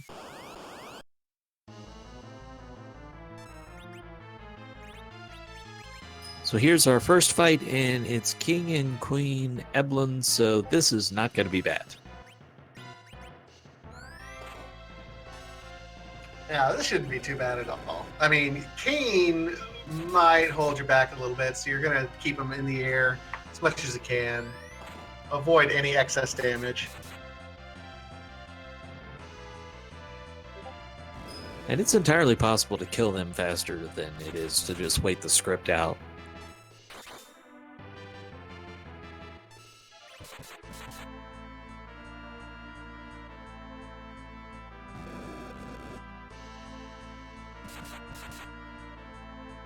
Looks like Mechalink is doing the siren grind now.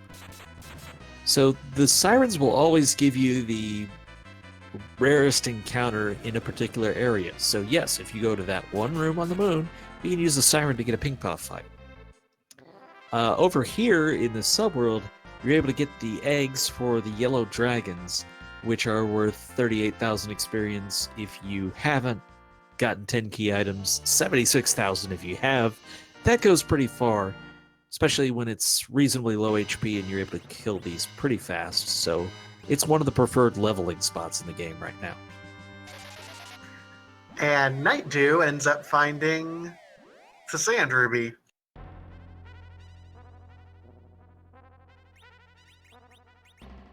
So we're not turning that in. Probably not. I think you're set with what you've got. If you knew it was Fusoya or something like that, then maybe you'd go back for it. But even that, probably not right now. Now, at this point, if you're Night Dew, you are committed. I was a little bit surprised to even see that Kane swap, if you want me to be perfectly honest. But, I mean, I can understand it given the equipment that he had. It'll be interesting to see as he goes. I mean, he's full committed at this point in time. This is his party. Let me just touch on this, because maybe I didn't explain it the best. if you're in the pink puff room and use a siren, you will get a pink puff fight. That does not guarantee you the drop. It just guarantees you the fight, and it will be the fight every time in that area, because the fight that the siren summons is always going to be the same in the same location.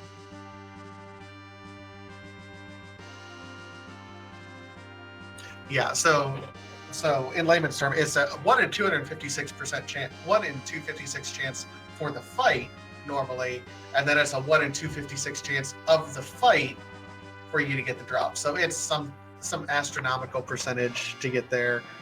There's a reason the adamant armor is the best in the game. It's the rarest in the game. It takes effort. There's a lot of numbers that float around based on that, and I don't try to pretend I know exactly what it is, but the numbers that I've heard are actually that it's a little bit better than you'd think to get the pink tail overall. I think the 1 in 64 number is correct, but when you combine the two odds, that's when it starts getting crazy. So with sirens, it's a lot more realistic that you could get multiple pink tails, but in terms of a race or a speed run, just not worth the time investment. You know what? You guys in chat, great on your statistics. I will lean on you guys heavily. I just talk. That's all I do. You tell me the stats, I'll go with it.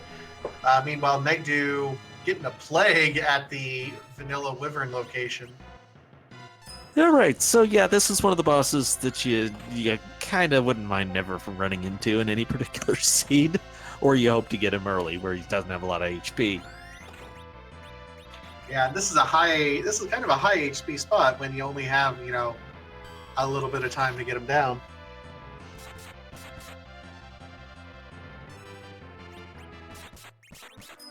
Well, he's got a party that can do quite a bit of damage, but there are strategies that you can use if necessary, and we might see them come into play. You can actually kill off one of your party members and then bring them back to life. He will recast count, and that gives you that much more time.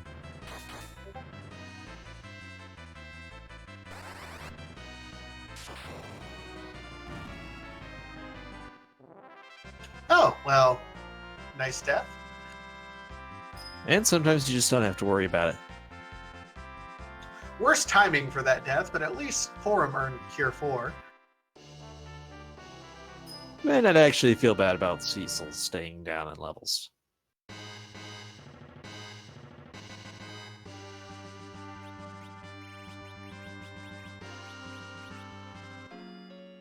It was also right after a save point, so it made sense to go for broke the first time. See if you're strong enough to kill it.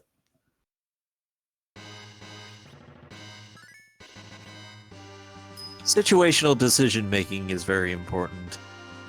Absolutely, and that's just any randomizer in general. You have to be aware of where you are in the race, what you have available to you, because it's not going to be static from race to race to race. Should note, looking at the SRL channel, we still don't have a winner. So Night Dew is on track, doing very well right at the moment. Might have our first winner here if he keeps on this track. Yeah, there's a lot of variables still, but we know there was no path to victory without coming to the moon. Really, the only thing you could have done differently to this point is you could have gone to Bahamut's lair first.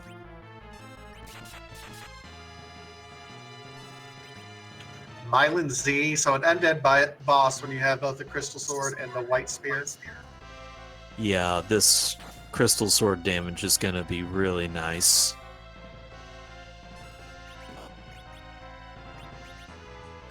Did I mention it's nice? I mean, max damage, that's all right. It's all right. It's a thing.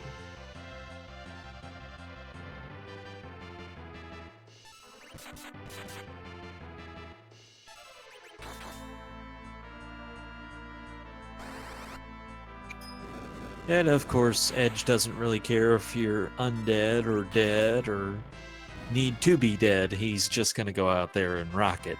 Fire 3 also doing really good damage here, so that's a great fight later on because you're going to be able to do a lot of damage to him. Nuke is learned. That's extremely valuable. Yeah, we're kind of hitting the key level points at this point in time. We're about ready to take on Zero. There's the Baron key. Oh no. I don't know if you necessarily want to see that right now. You're really hoping just for the crystal. You know it had to be here, the Twin Harp. I guess it doesn't have to be here because it could theoretically be behind the Baron key. But chances are we're going to see at least one more key item here, and we're hoping that that's the crystal. Well, we also pick up the adamant right there. Well, that would give you an Excalibur, which is not that important when you've already got the crystal sword, but it is another item that Edge could throw for near max damage, but I don't think you're going to do the turn-in. No, not at this point in time. It's just a waste of pixels.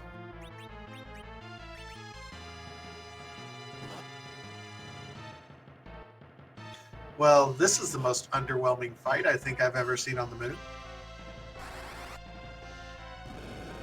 So, Kylan97, where could the crystal be? Well, we still have another location after here. We don't know what Night Dew is going to get from this drop.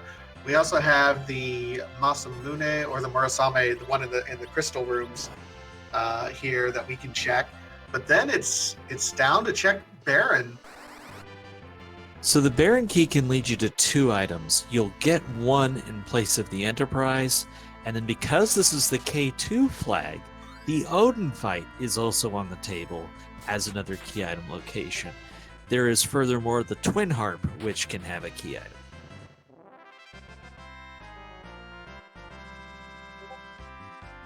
And yes, Silver, Night Dew did clear both the Asura Leviathan fight. And hey, we got another Excalibur. We don't have to turn in that adamant now. Well, between Excalibur and Spoon, you're talking 20,000 damage to the final boss, so that's pretty nice.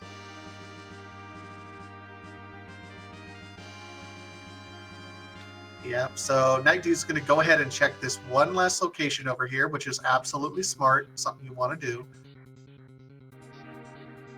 Yeah, don't leave one spot behind, or that's the one spot you'll need. Night Dew's looking like a genius right now.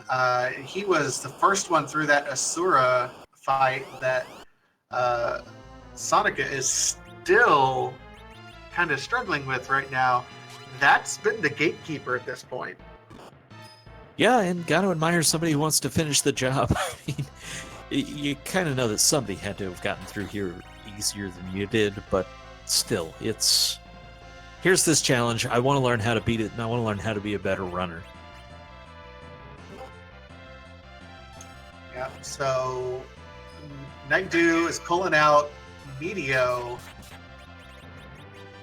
This is a very non-trivial fight. You're used to them where they are in the cannon room, and they're just nothing, but they've got a lot more HP here. They've got a lot more stats to do damage with, and they like to attack. They hit like trucks, as you can tell. Our white mage is already dead. Edge, not so much, because they have adamant armor. All right, Mechalink, meanwhile, has made some progress, got through the sealed cave, now has the tower key, and will work his way through here to find the Dark Crystal. There was the White Spear. It was the Zod item.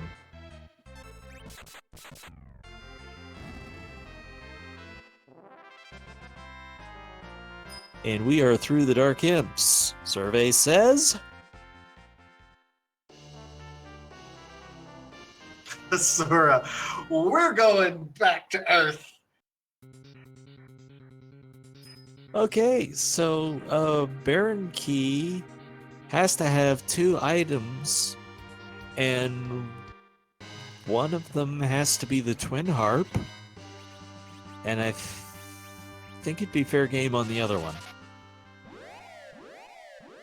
Because the Twin Harp has to be found to unlock another item, so between Magma Key and Crystal, we've basically got a 50% chance of the Baron Key leading to the Crystal, or it's the Twin Harp and Twin Harp has the Crystal.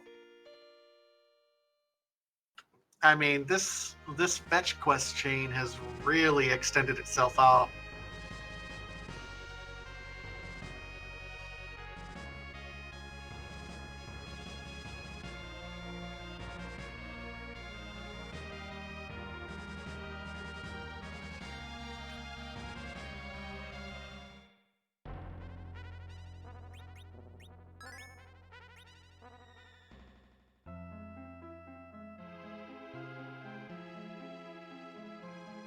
All right, so once you get back to the normal moon path here, you can cast exit, go all the way to the, well, I'm sorry, he did cast exit. I was answering something. So he's in Bahamut's lair, which is also one of the possible locations. So forget what I said and don't ever try and count something in advance on Twitch.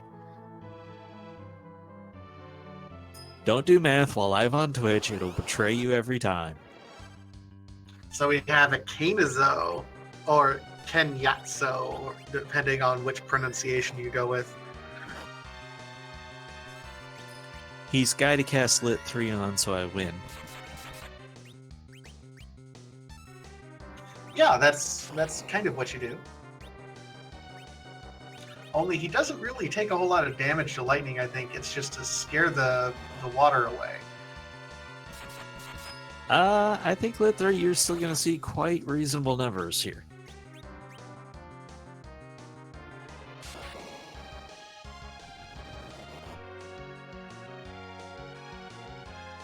That's an item, it doesn't count. This is where I just nod and smile. Shala Kitty, I believe Blitz works on the water because it's a lightning element. I'm not entirely sure because I've not done it. Yeah, you wouldn't have the chance to very often. I guess you could do it in the elements fight. Well, the elements fight, he already has water around him. Like, it's just not a thing. Mecha Link, meanwhile, gets past Dark Knight Cecil. Kobahi is on his Ogopogo fight.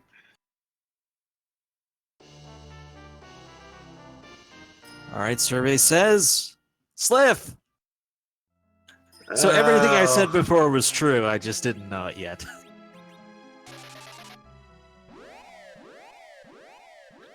This is one of those seeds that, okay, an Asura Gatekeeper in the Rubicante spot required dip up into the moon in order to get a fetch quest to send you back down to Earth in order to get the crystal. This is horrible. Yeah, this is about the worst K2 could give you. K4 can be worse, but this is about the worst that K2 could do. I mean, it's not horrible. At least at this point in time, you've cleared out the moon. You can go ahead and use the pass to get back up there. You can say, nah, forget this big whale, this big slow-moving hunk of junk.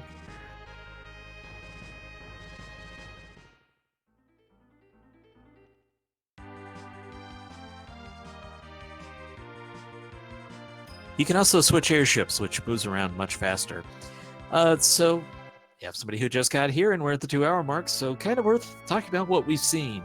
What we saw early was we started with the hook, and that meant we had to take the hovercraft to Eblan Cave in order to get to the subworld. Once we were there, we had Asura in the Rubicon spot, and that was a thing, and clearly has slowed a lot of people down. You had to take the Luca key to clear out the sealed cave in order to get the tower key. You take the tower key to Tower of Babel, which upon leaving would give you the Dark Crystal. Dark Crystal lets you go to the moon to get the Baron key, which in some way is going to be required to get the crystal, because either it's going to be one of the... It could either be the item here, it could be at the Odin fight, or the Twin Harp could lead you to the crystal at this point.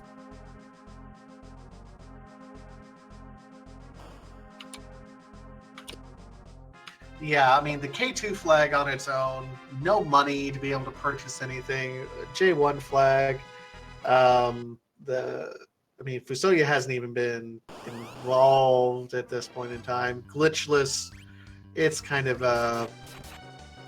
I mean, I don't know if the flags per se are making this rough. It's just the sequence of events.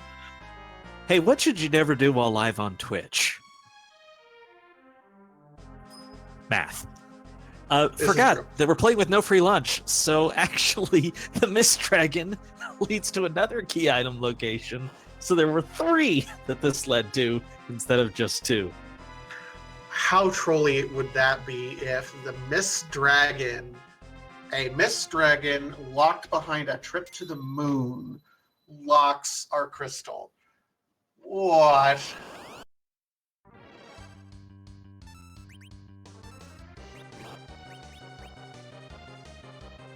Alright, guards here. You get mute on them and they won't do anything too bad. Looks like they can't hit them for much.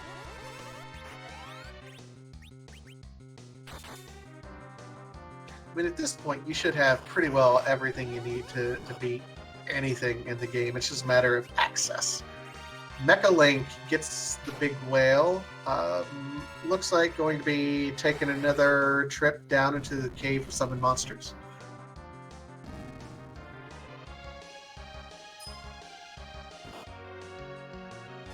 So, the question for you then, Trenton, do you want us to find the crystal here, end the bleeding, or should the fetch quest continue? Ah, there it is.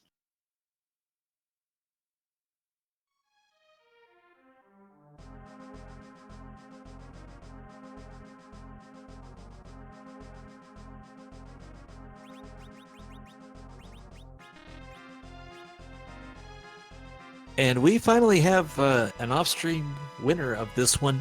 Niram has finished in first place with a time of 2 hours, 3 minutes, 15 seconds. GG near. This is not fun. Yeah, and that just goes to show how well Naidu played this one, that not far behind. No, not at all. Though apparently you do have to beat the king to get out of here unless you go back to the waterway and cast exit. I'm not sure which. Well, no, with cutscenes, I think exiting would actually be out the back would be faster.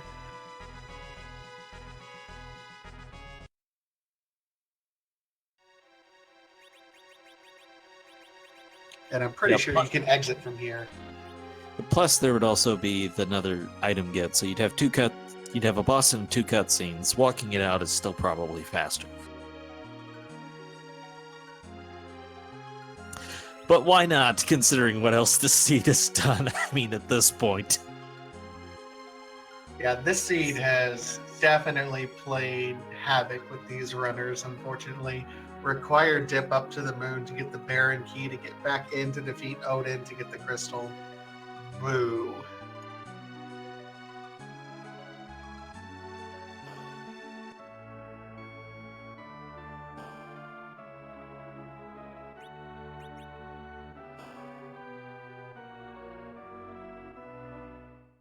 Maybe checking for something like Cure 3s or Ether 2s at this point. But it's a pretty quick trip to the moon thanks to the pass. You just turn it in and you're there.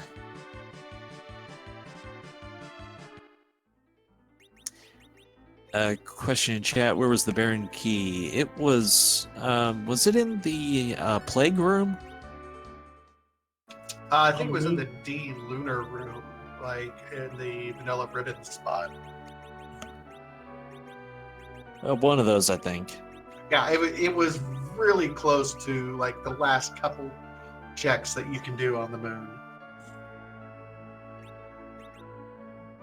So it was way down there. You had to get the Darkness Crystal out of the tower, which meant you had to get the tower key from the sealed cave, so you had to have the Luca key. I don't even remember where we got the Luca key at this point.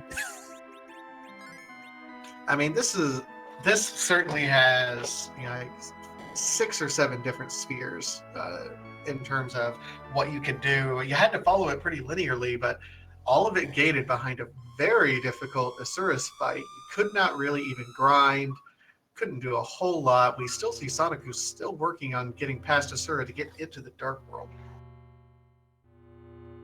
Question in chat about the weapon change that Night Dew just did.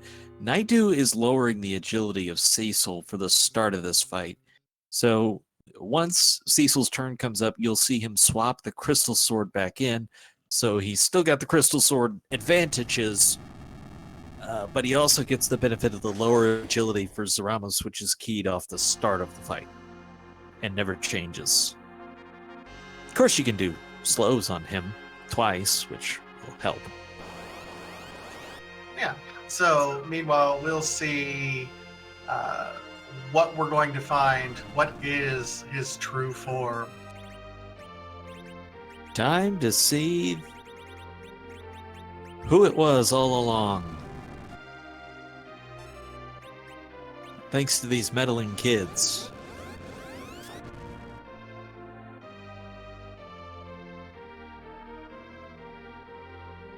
His true colors emerge.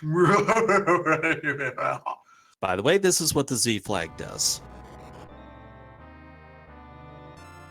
And we have Lich from Final Fantasy 1.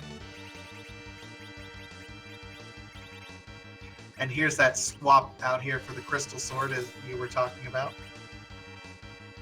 Yeah, do that and then throw a Berserk on Cecil, and it's gonna be nice.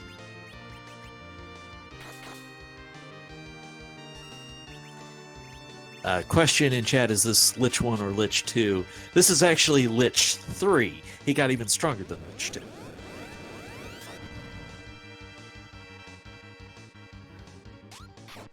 Oh, that's a rough nuke to the face of our healer. Yeah, kind of the rough thing about having only one healer is if they take the hit, then that puts you in a bad spot. However, you can hold off on doing nukes or slows and just do the melee damage and not take those nukes in retaliation. You still want to do them. There's still value in it, but because you want to nerf the big bangs in particular. Absolutely. So that Big Bang came through and did kill the White Mage, but had Palem on standby for that life. Scalakitty, I applaud you. I didn't even think of that. This was the very first double dip dungeon boss in Final Fantasy, because in FF1 you have to defeat the vampire, get the ruby, go get the rod to be able to get past the vampire's room to get down to Lich. That is the perfect theme boss for this seed. All credit to Scalakitty for that one. My brain hurts now. That's okay, it's just withdrawals on your rehabilitation program. It's true. It's. I just gotta get through. Mechalink takes a death there on Golbez. So to explain what we saw on the Big Bang damage, you can nerf the damage that you take on Big Bang by doing something that causes a counterattack of nuke. So the things that will do that include casting nuke for quite good damage, or casting slow, which reduces the number of turns that Zaramas has. So both of those are good things. And we just had our second place finisher off stream, that is Rivers, who just turned in a time of 2 hours, 10 minutes, 45 seconds. Goes to show how close Night Dew was, as here we are in media phase, which means we're under 15,000 damage to go. Yeah, anytime you get even close to Rivers, I think that's a win. And especially if it's under 30 seconds, which this is going to be. Yeah, there's the flash. And yeah, so Rivers finished with an hour time of 2 hours, 10 minutes, 45 seconds. Night Dew finished with 2 hours, 11 minutes, and 7 seconds. GG to Night Dew, first one on the stream.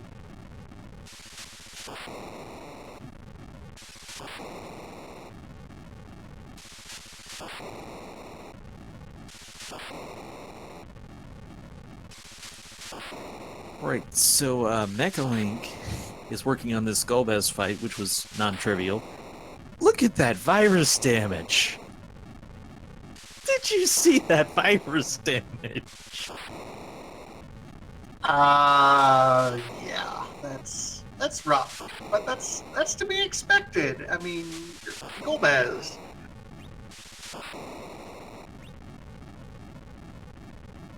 It looks like he's going to try it again. Naidu will join us after a bit of a break, and you can understand that after over 2 hours of this. We're often finishing these sub-hour and a half or something in that range, so this was a long one. There wasn't much you could do about it.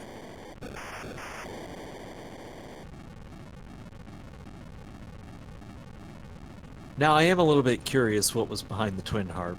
Unfortunately, we don't get to hear the song, is the one really sad thing, but I'm guessing the Baron item had to be the twin harp, which led to the Magma Key. I think that's the only way it could have worked out. Question was, the Golbez fight required in this seed was not the way it actually played out, but you have no way of knowing that at the time. Yeah, I believe that was just one of the weapons that was there.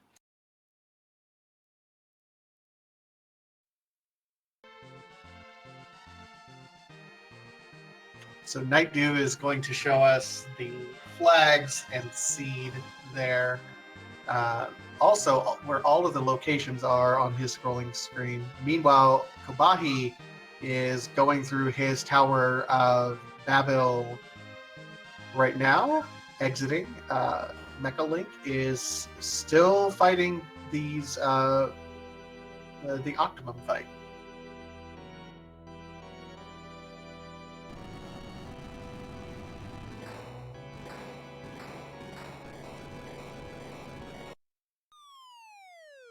All right, so this is going to be a very welcome find. The Darkness Crystal is definitely what you were looking for this deep into the seed, because there's so few locations that the crystal could still be, that it looks like it's going to be on the moon. And with the time frames you're seeing, you could easily think, oh, well, it must be late on the moon, and that's why everybody's finishing in roughly this time frame. Hello, everybody. And joining us, Night Dew, GG. Oh, man. I asked for a troll seed, and it delivered. You know, you missed this line, but Scala-Kitty gave us a great line that Lich was the perfect sprite to represent this seed, because in vanilla Final Fantasy 1 it's a double dip dungeon, and if that doesn't sum this up, what does? Oh, man. That was, I mean, I have little words for it other than you knew it was going to happen when you got Asura and Rubican's spot. You kind of got a feel for the seed right there. I don't regret any of it. I figured, okay, let's just, go do Asura, let's go do Leviathan. It's got to be here somewhere, and it's just everywhere I kept going, it was just nowhere to be found. And then I'm thinking, okay, this is Miss D trolling us here. And I figured it was on him, but I said, let's go check Odin, and eventually we finally got there. You kind of took the Luca key as late as you could. Was there any thought to doing it at a different time? There was. I figured I had sirens. I had most of a party. I figured that was the best time to go do Land of Summons. I figured, key item density there. What I did not figure on was Golbez, but Pinktail did actually give me the edge that carried the rest of my run.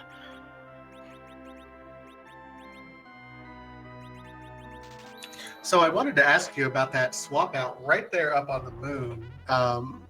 You had a pretty decent party. What prompted you to go ahead and switch Kane out at a very low level for Sid there?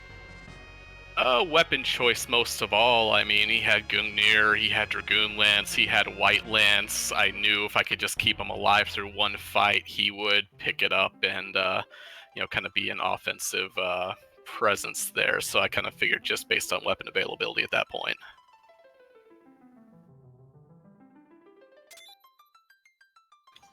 Curious about this. Do you normally give Adamant to Edge before anyone else, or was that just how this one seemed to look for you? Edge is generally my first priority for Adamant. It makes him so fast. It kind of makes him, I call him a blender at that point in time, and he definitely lived up to that name here. I mean, it did help that he did have Murasame Masamune ready to go, so it was just pretty much a given at that point. Kabaku makes the same choice you did and is going to bring in Kane in place of Sid. I think that's very reasonable in this seed. Would you have done the same thing with Yang at that point, or did you not have the clause for him? I did not have the clause for Yang, so I would have passed on Yang.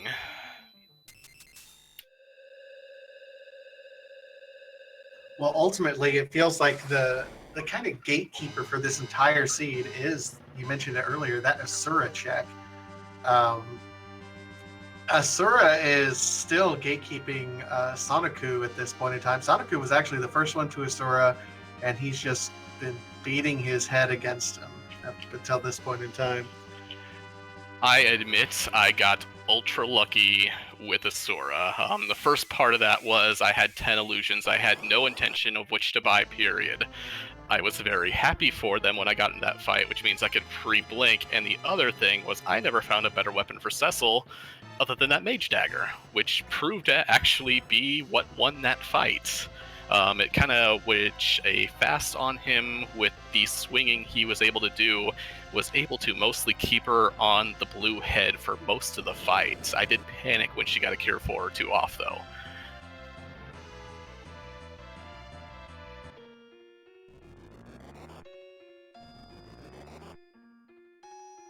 So with the Gomez fight, at what point, I mean, obviously with the adamant armor, it made the decision a little easier there, but at what point would you keep trying him versus maybe going and checking your other options? Had I not had access to Pinktail and the adamant armor, I might have given it one more go just to see if I could have actually got a run buffer off just to get one veil up, because Golbez was doing massive amounts of damage to himself with all of his spells, so it was just getting that one reflect up that all you needed. So I probably given it maybe 1-2 more tries, but I kind of saw, okay, look, we got Pinktail, let's just go get Adamant and get rid of any doubt, because we know Adamant Age at that point is just going to win it. Real quick, there was a question in chat, where were the Magma Key and Twin Harp? At this point, Twin Harp had to have been the Baron item that you would have gotten in place of the Enterprise, and then that would have had to have led to the Magma Key. Yes, those are the only 2 things left. Yeah, I thought I had this one all figured out until you fought the Mist Dragon, and I'm like, oh great, I forgot one again. Oh no, you saw that too. I kept thinking back on the moon, especially when Baron Key popped up. I'm like, oh my god, Mist Dragon is trolling us again. So that is actually a third possible location. There were 3 locations left. Oh, didn't see. Yeah, true. I did not check Mist Dragon because I was just pretty much tired of it. Yeah, no reason to. And then you're only behind River by like 30 seconds on this one, so. Yeah, I had not been checking IRC. I'm kind of trying to wean myself off and just kind of play my game. I was very surprised. I mean, obviously Rivers and Nerm are awesome players, so I kind of expected that to them to be ahead of me.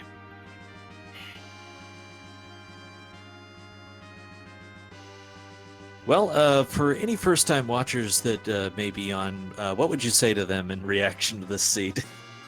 Do not let that seed scare you.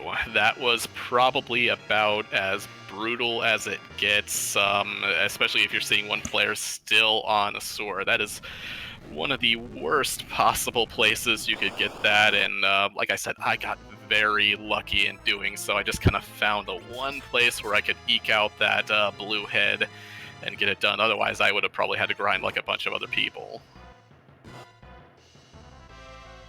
But there's always a way, and a little bit of practice helps. Oh, very much so. And then just kind of this seed showing us one more time that Silent Staff just happened to be available once you had the Earth Crystal. I never actually put it on. I was just so far in go mode at that point. Even Earth Crystal, I'm like, okay, I'm just gonna find characters up here. You know, Rydia had nothing for. Edge was awesome.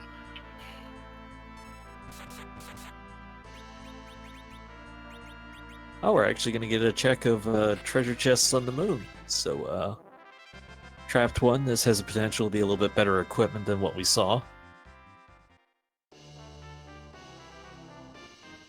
Did you even actually throw the spoon, or did you just go straight to Berserk Edge?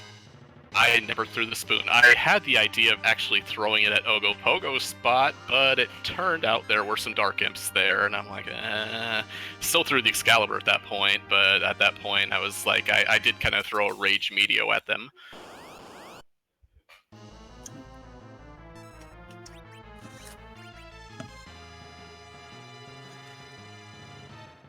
Kabuki is now on his Mylan Z fight, which I believe this is where the Baron is. Yes, the Baron and the Adamant were both there. And a very inspiring amount of damage whenever you can hit Mylan Z with the Crystal Sword. That was Catharsis? Yes, that was definitely Catharsis. Just having Cecil just tee off with that thing. I was ready to replace him. I had a Slumber Sword on him going into Babel. I'm like, okay, next person I get, Cecil's out of here. Then all of a sudden, Crystal Sword at the top of the tower. I'm like, you're staying right with me here now.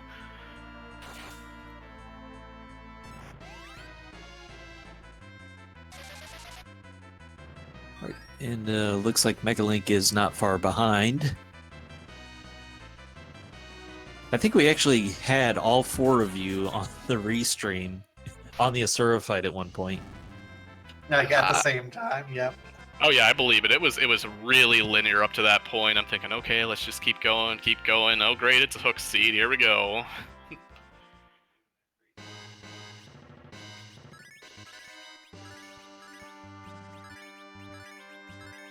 Yeah, the key at this point is just knowing. I mean, I get the feeling that Sonicu just recently started using walls on Asura because he was just letting it go for a while there on Asura. Yeah, I actually got one wall up on her before I kind of figured. I really, like I said, I got lucky because I'm like, okay, Cecil's not fast enough. I didn't actually have silk webs. I would have loved one of those. But yeah, evidently Rivers is telling me he found some Muderos, which I believe I had, and Runex was available, which I did not pick up, which would have made Sid a lot better for that fight as well. Oh yeah, that would have been it. Yeah, there it is! He got Finally! it! Chat, hype emote of choice. Well done, Hype Sonic. emote of choice, please. It's well earned. He's spent. He was the first one to Asura that we could see of the 4 of you guys. He spent about 2 hours on this fight.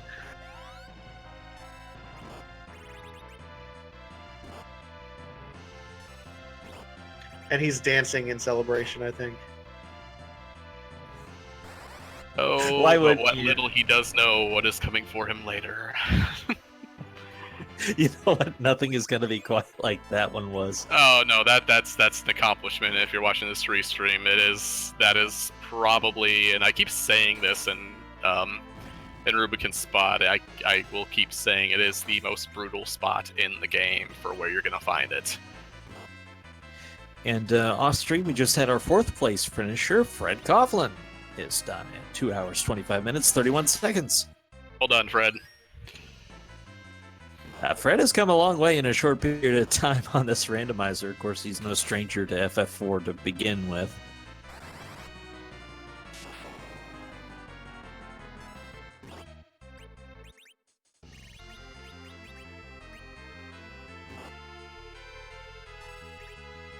And Megalink is past Mylan Z.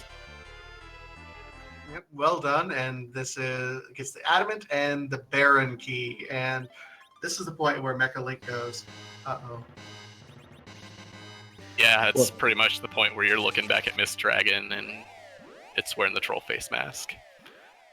Well, yeah, well, just when you're looking at it and you know the Twin Harp, okay, there has to be something behind Twin Harp. There has to be something behind the Baron Key, and Hopefully you remember there's 2 spots behind the Baron Key instead of just 1.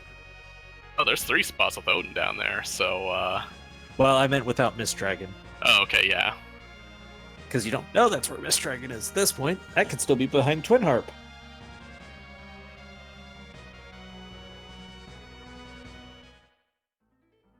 The Rextral in chat, those were very brutal imps there. Dark imps set anywhere that aren't their vanilla location with a little bit of strength get kind of silly real fast. It's always interesting to see how some bosses handle the randomizers. Some of them, they're so out of their element that they become easy, and some of them adapt really well to a different location and become quite challenging.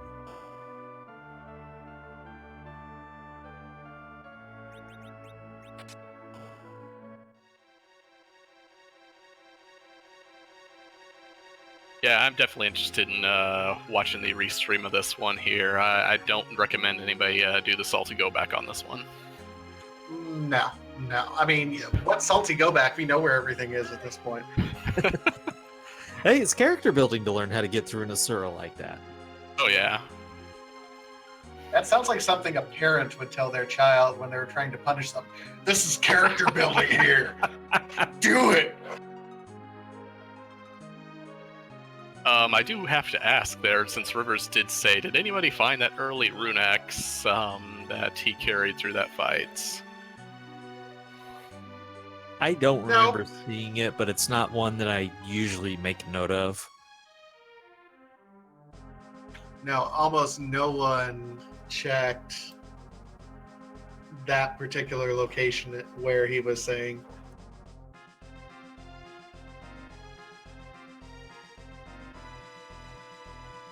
Which, given that you had Sid pretty early, would have been nice to have.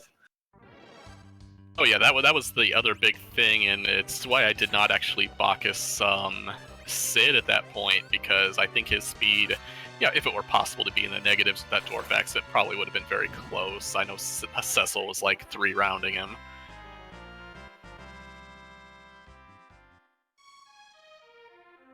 And I might have actually got ahead of Rivers, but I noticed at one point on the moon I had either trashed or sold my life potions at one point in time. So me going through Troya right at the end there was like, oh no, I need life potions. Where are they? Thankfully, they were in the shop right in front. So, Kabui is about to do his Odin fight. This is good news for him. Soniku is just now on his Odin. Well, his not. Okay, so we have Vanilla Odin spot, Odin fight in the Crystal Room in the Underworld. This game confuses me. That did kind of time out pretty well there. Not the first time we've seen that kind of high-fiving thing going on.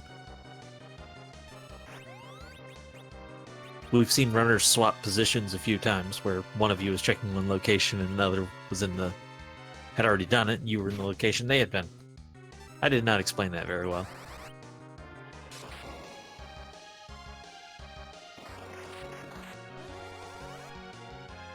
Oh yeah, and then there was Plague. One of the, there were plenty of the clenching moments there, but, I mean, I had just saved. I decided, Mechalink see him right now. I decided first time through I was just going to Zerk up and see if I could win a damage race with him.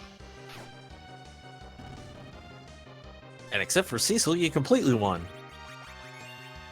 Oh, that's like winning a whole thing there, but yeah, Sure. I mean, it's just I know the fight here is definitely the point now. I was actually I'm kind of getting to that point where I know everybody loves their viruses and their quakes and their zero cast time stuff, but I knew, like with Plague, I'd need something, you know, I didn't have Nuke yet, so a tier 3 elemental actually worked very well.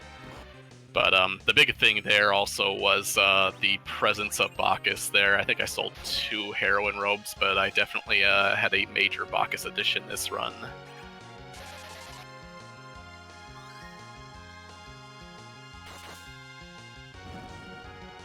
Invulnerable just puts up the 5th place time. 2 hours, 31 minutes, 41 seconds. That's going to be the last time I really update the leaderboard, so we'll just keep it on the runners here at this point. And there's the crystal.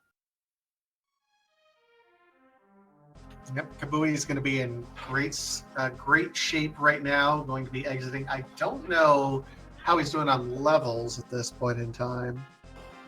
Probably okay. With the moon and everything in front, everybody should be, there should have been pretty much no grind required on the end game here. You did do the little bit with the sirens just to set up for doing tower and whatnot. Which yeah, I used it helpful. to set up for Asura and Leviathan slots mostly.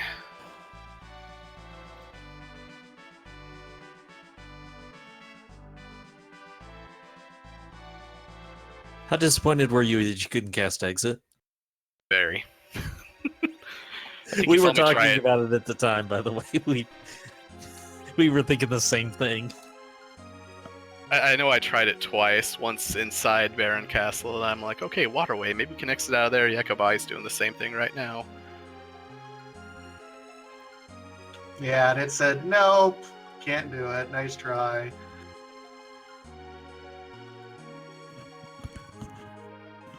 So just to kind of talk about the flags a little bit, with no free lunch, how do you, let's rephrase it, do you change what you're willing to take to a final party based on no free lunch? Like, do you lock into your party faster knowing there's not going to be as many options? Yes and no. It kind of depends on how the sea's going. I mean, you kind of saw early here, and no free lunch was kind of trolly. I'm very actually glad, and I'm going to say it on stream here, I'm very glad I took Edward, of all people. I thought about leaving him behind. I'm like, no, I need party members. He can throw J items. He'll be all right. I was very disappointed to find no J item attack in Cave Eblan, except for those boxes. Those boxes were, again, very nice. But he actually, for where he was at in the game, he did pull his weight. You had dancing. Did you have the dancing dagger before you got him or after? Oh no, I loaded him up with, I believe I had samurai bow and the best arrows I could put on him at the time. Okay, somebody else had dancing dagger there. And then there was Pale Dim, so obviously it was good for that. I don't think I had Artemis arrows at that time, but I think he dropped in like a 1 virus anyway. I had mixed feelings on my, because I saw somebody else in chat, I had very mixed feelings on my dive into Eblan Castle, because I'm like, it's a hook seed, I am nowhere near ready, I'm going to dive in here, I'm going to see if I get anything. The treasures were terrible, by the way, except for that Dragoon armor, which at least gave me a little bit of defense there, but yeah, I was definitely kind of hoping for something I got a little later. But the XP was definitely what carried me through the Asura fight there. Well, how high are the levels going to go here is an interesting question, because I was kind of in the same camp as you. I'm surprised he wanted any levels here. I think I was a little further ahead. I see his poor arm at 1600 HP. I think I had mine about at 1800 roughly. I mean, they were close, and it was... He has not leveled up quite as much. I think he didn't do the leveling just before Asura and Leviathan spots, so has a little bit further to go. Didn't quite get as many levels as you did on the moon.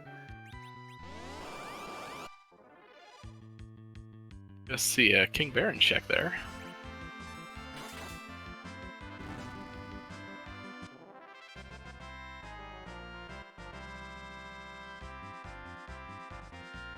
So Miria-chan asks a great question. 65,000 experience for one-shotting an egg. Yes, because that's a great grinding. We have 2 times experience acceleration. So all the experience is not divided amongst everyone first. You have more than 10 key items, so it's doubled on top of that. And normally that hatches into a yellow dragon, which is great experience anyway, and very low HP. So... So behind the curtain you didn't take was Fasoya if you had completed Eblan Castle. Just to cover that experience a little bit more, when you're not dividing it, that's basically 5 times experience versus vanilla. And then you double it on top of that. So effectively, everybody's getting 10 times experience from those eggs.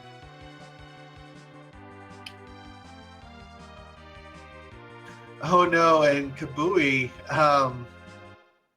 parked the other airship over there by Troya, so has to kind of take a bit of a hike. Yeah, this fooled me the first time that I did it, and love that Boardface made that addition of that bridge, because I didn't know about the other Jacobo Forest that you could use to get around this, and I thought I was soft-locked. But now with that bridge there, it's a lot more friendly to somebody who doesn't know there's a Jacobo Forest there, and you're still able to walk right up.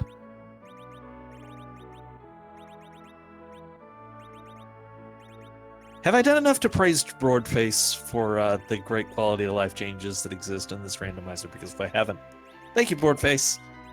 Yeah, thank you, Boardface. It makes the game fun. Yeah, just for making it, period. Yes, thank you, Boardface.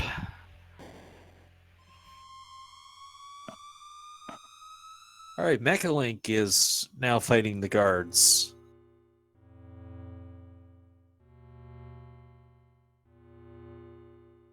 Meanwhile, Kabui is on his way to Z-Man himself.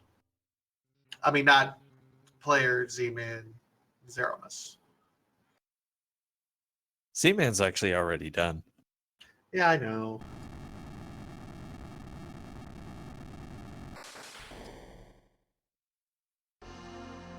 All right, guys. Well, I'm going to drop off here, and thank you for the commentary. And I'm definitely interested to kind of go check to see where everybody else is now. So thank you very much. GG again, and thank you for the time. Thank you. All right, GG. And that was 1914. If you like what you saw, go ahead and give him a follow here on Twitch. It's a great way to support him and everything that he does. Meanwhile, we see Kabui about to do his Lichamus fight.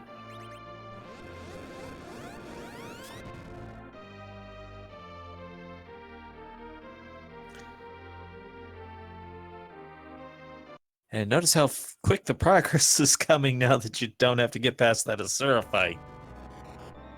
Oh yeah, it's so much nicer once you're done there. And Rex making a good point in chat of how easy that Mechalink made that look with the coffins. Those coffins are nice things to have for several fights.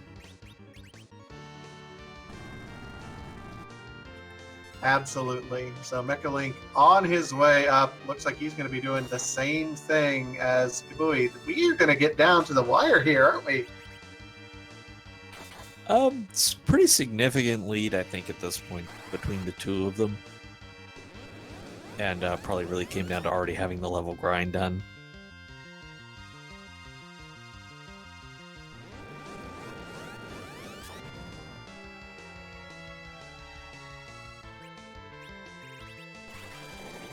Of course, you can do different strats in this fight, and that makes a difference. But by the way, you do not need to heal your HP and magic points before the Zaramos fight. That will happen automatically. That's vanilla behavior. We just skip the cutscene. And man, that vanilla cutscene is one of the longer cutscenes, I think, in the Final Fantasy or in the Super Nintendo era, isn't it? Probably. I don't know if Silverfire said that in chat before I said it here, but I didn't read it anyways. That one I knew. I learned it from experience. I don't want to overdo it in saying how much I love this randomizer, but when I first discovered it, I binged played it for about 2 weeks, where I probably did something like 30 seeds in some variety, just to get really well acclimated with the game, how the randomizer worked, and learn a lot of things like that. You don't have to go as crazy as I did. You don't have to go crazy with it at all, but you can have a lot of fun with this. There's a lot of variety available in the flags that can really change the game. Oh, absolutely. And I would say, as soon as I discovered it, and to be perfectly honest, I only discovered it a few weeks ago when someone over in the Link to the Past randomizer community, who's still a part of this community, JC, pulled me over and says, hey, you should give this a shot. And this was by far my favorite Final Fantasy when I was a kid. So I hopped at the chance. All right, well, a little bit harder time against this Lichimus fight, and seems to be in part related to not getting the nerfed Big Bangs.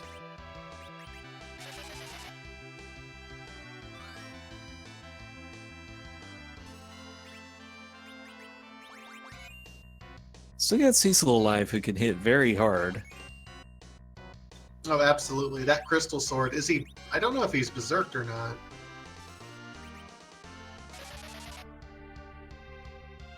Looks like not. And that's the other thing. Maybe if you haven't seen that strategy before, you don't feel as confident using the berserk, but once you've seen the impact on this fight, you almost can't go back, because you just see, without making the inputs, it's so much faster. But Meteor Phase is engaged almost to the end. Yeah, and that's not really Meteor. That's, Wikio. It's like Media with divided damage. And And- GG. That is actually good for 7th place.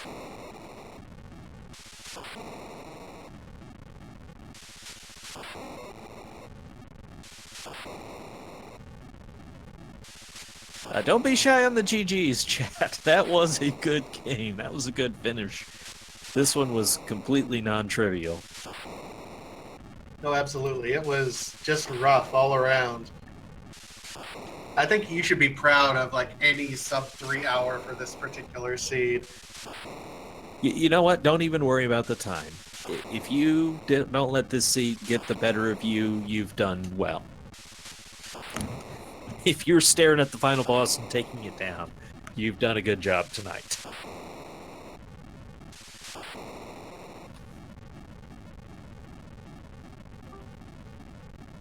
And joining us, Kubai. GG.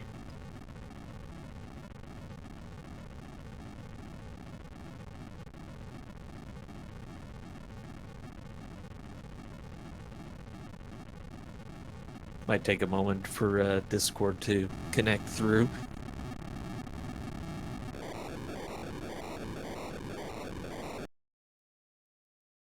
Apparently Kabai can't hear us, so that might be the issue. Yeah, big difference on the damage when you've got the nerfed Big Bangs shown off there. Oh, absolutely.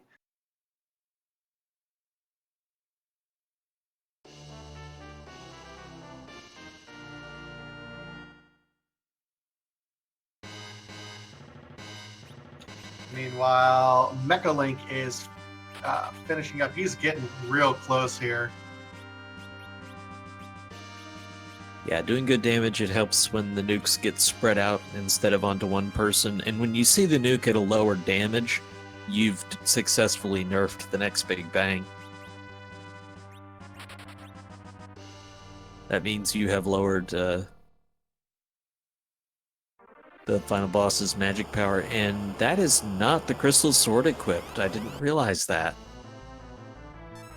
Oh, did Mecha Link end up not getting that?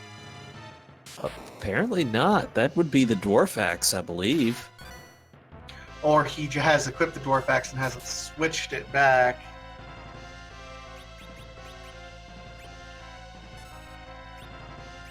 And we found an Excalibur on the moon, so it would... Even if you didn't have Crystal, you should have an Excalibur. Question in chat, could it be for the agility manipulation? Starting the fight with the Dwarf Axe would make perfect sense. That's not what I'm asking about here. I'm curious about why the axe is still on. Yeah, because as soon as you get... as soon Soon as... you're Yeah, in the fight. yeah, your agility is locked.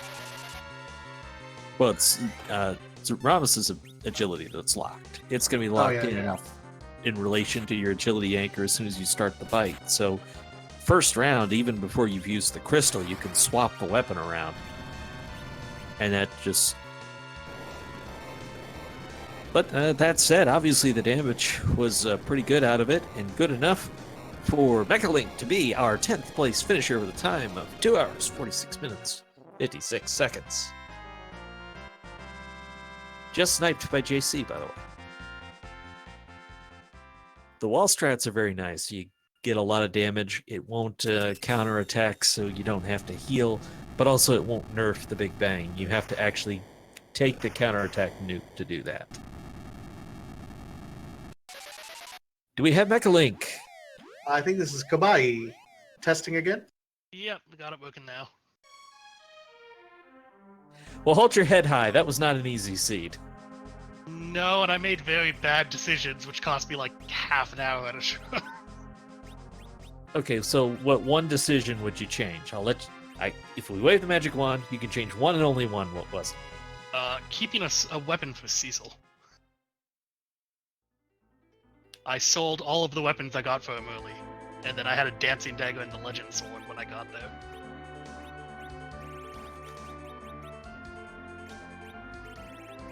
I had no idea, because I know Night Dew ended up with the crystal sword at some point. And Yeah, that was in the top of the tower. I eventually did you had only the do crystal sword. the cannon room? No, I did the top of the tower. I had the crystal sword on my Cecil. Oh, okay. You're just saying earlier you didn't. Yeah, in getting to the Underworld, I had nothing. That's why I eventually left the cave, found a fire sword, and kind of went back. I mean, that's fair. You know, that Asura was the gatekeeper of everything at this point in time. Even then, it was still a long siege. Yeah, well, I apparently got lucky because I pieced out of the Lunar Subterrane after I died to the triple imps and happened to have the item I needed.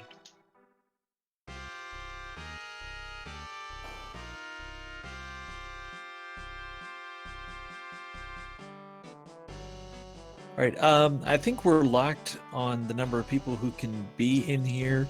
So let me go ahead and ask if you have any final thoughts so that we can get a couple words from Mechalink. Well, just as he said, like, that was a pretty rough seed for anyone looking to run this. That's not the typical thing that happens, so don't worry if that's intimidating for you. Anyways, I'll let you guys talk to Mechalink and I'll get out of here. All right, thank you so much for the time. And again, GG, you did very well tonight. Yeah, thanks. See ya. And now we got Mechalink. Oh, okay. GG. GG. Geez, what a race. Yeah, you survived that one and you've done well, is what I've said tonight. It doesn't even matter what the time is. I guess, as usual when I'm streamed, I provide some early comedy. Well, no surprise, all four of our featured runners were on Asura at the same time. Yeah, I realized I'd sold the mutinized, and I was just kind of... All right, were you on Dwarf X for Ramos? As usual, again, I Bacchus wine before I re-equipped my crystal. So yeah, the plan was to Dwarf Axe and de-equip, and then of course I forgot. Okay, that explains it perfectly. Yeah, I was specifically, because I knew I would have to fight all the bosses, I couldn't like just leave Cecil in the ground the entire time. So I was like, okay, we're gonna go to 50 something, and it just happened to be on Odin. So any other highlights on this one for you? Let's see. Golbez in the Asura spot has an absurd amount of speed. Right, like that was nuts.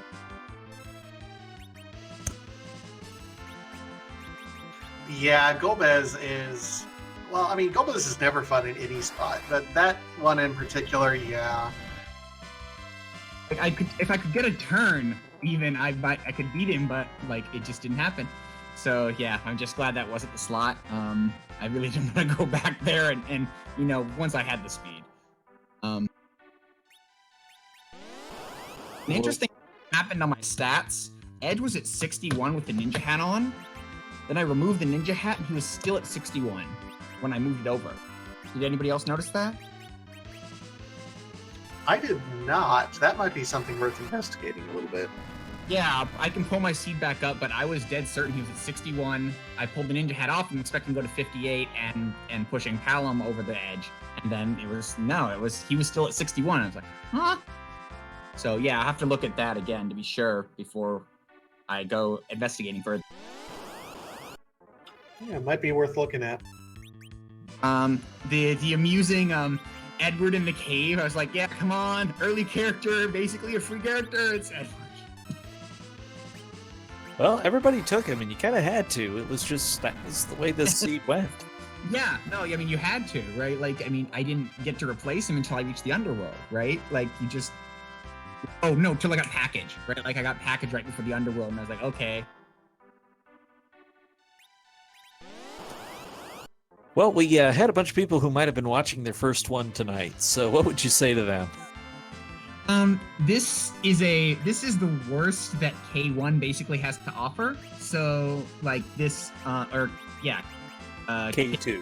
K2, sorry, K2, right? Like K1 definitely is like an hour softer than this, easily, maybe more. Right? Like K3 is actually not much worse than this. So, this kind of gave you saw a lot of edges, like you saw some speed manipulation from me at least. You saw, a lot of kind of edge cases, I think. So you got a pretty good feel for how the randomizer is going to work in general, right? Like even though it took forever. Well, then I gotta wrap up with my standard question of any final thoughts you want to share. I don't think so. No, I just need to not forget to save or heal nearly as much as I did when we're racing. All right, thank you so much. And again, GG. Anybody who finished this one should hold their head high. This was not an easy one to finish. Well, GG's to everybody else. All right, once again, GG to Mecha Link and Kabui and Night Drew 14 and Soniku 2008, who's still going. Feel free to give them a follow here on Twitch. Big shout out to our wonderful tracker, pulling everything, Casty Moan, as well as Dated Guy, our wonderful restreamer. Thank you guys so much on the back end for all the work that you guys end up doing. Go ahead, follow us here on Randomania for more randomized action, not just this game, but lots of other randomized games going on. If you guys stick around, we're going to raid Soniku. We're gonna just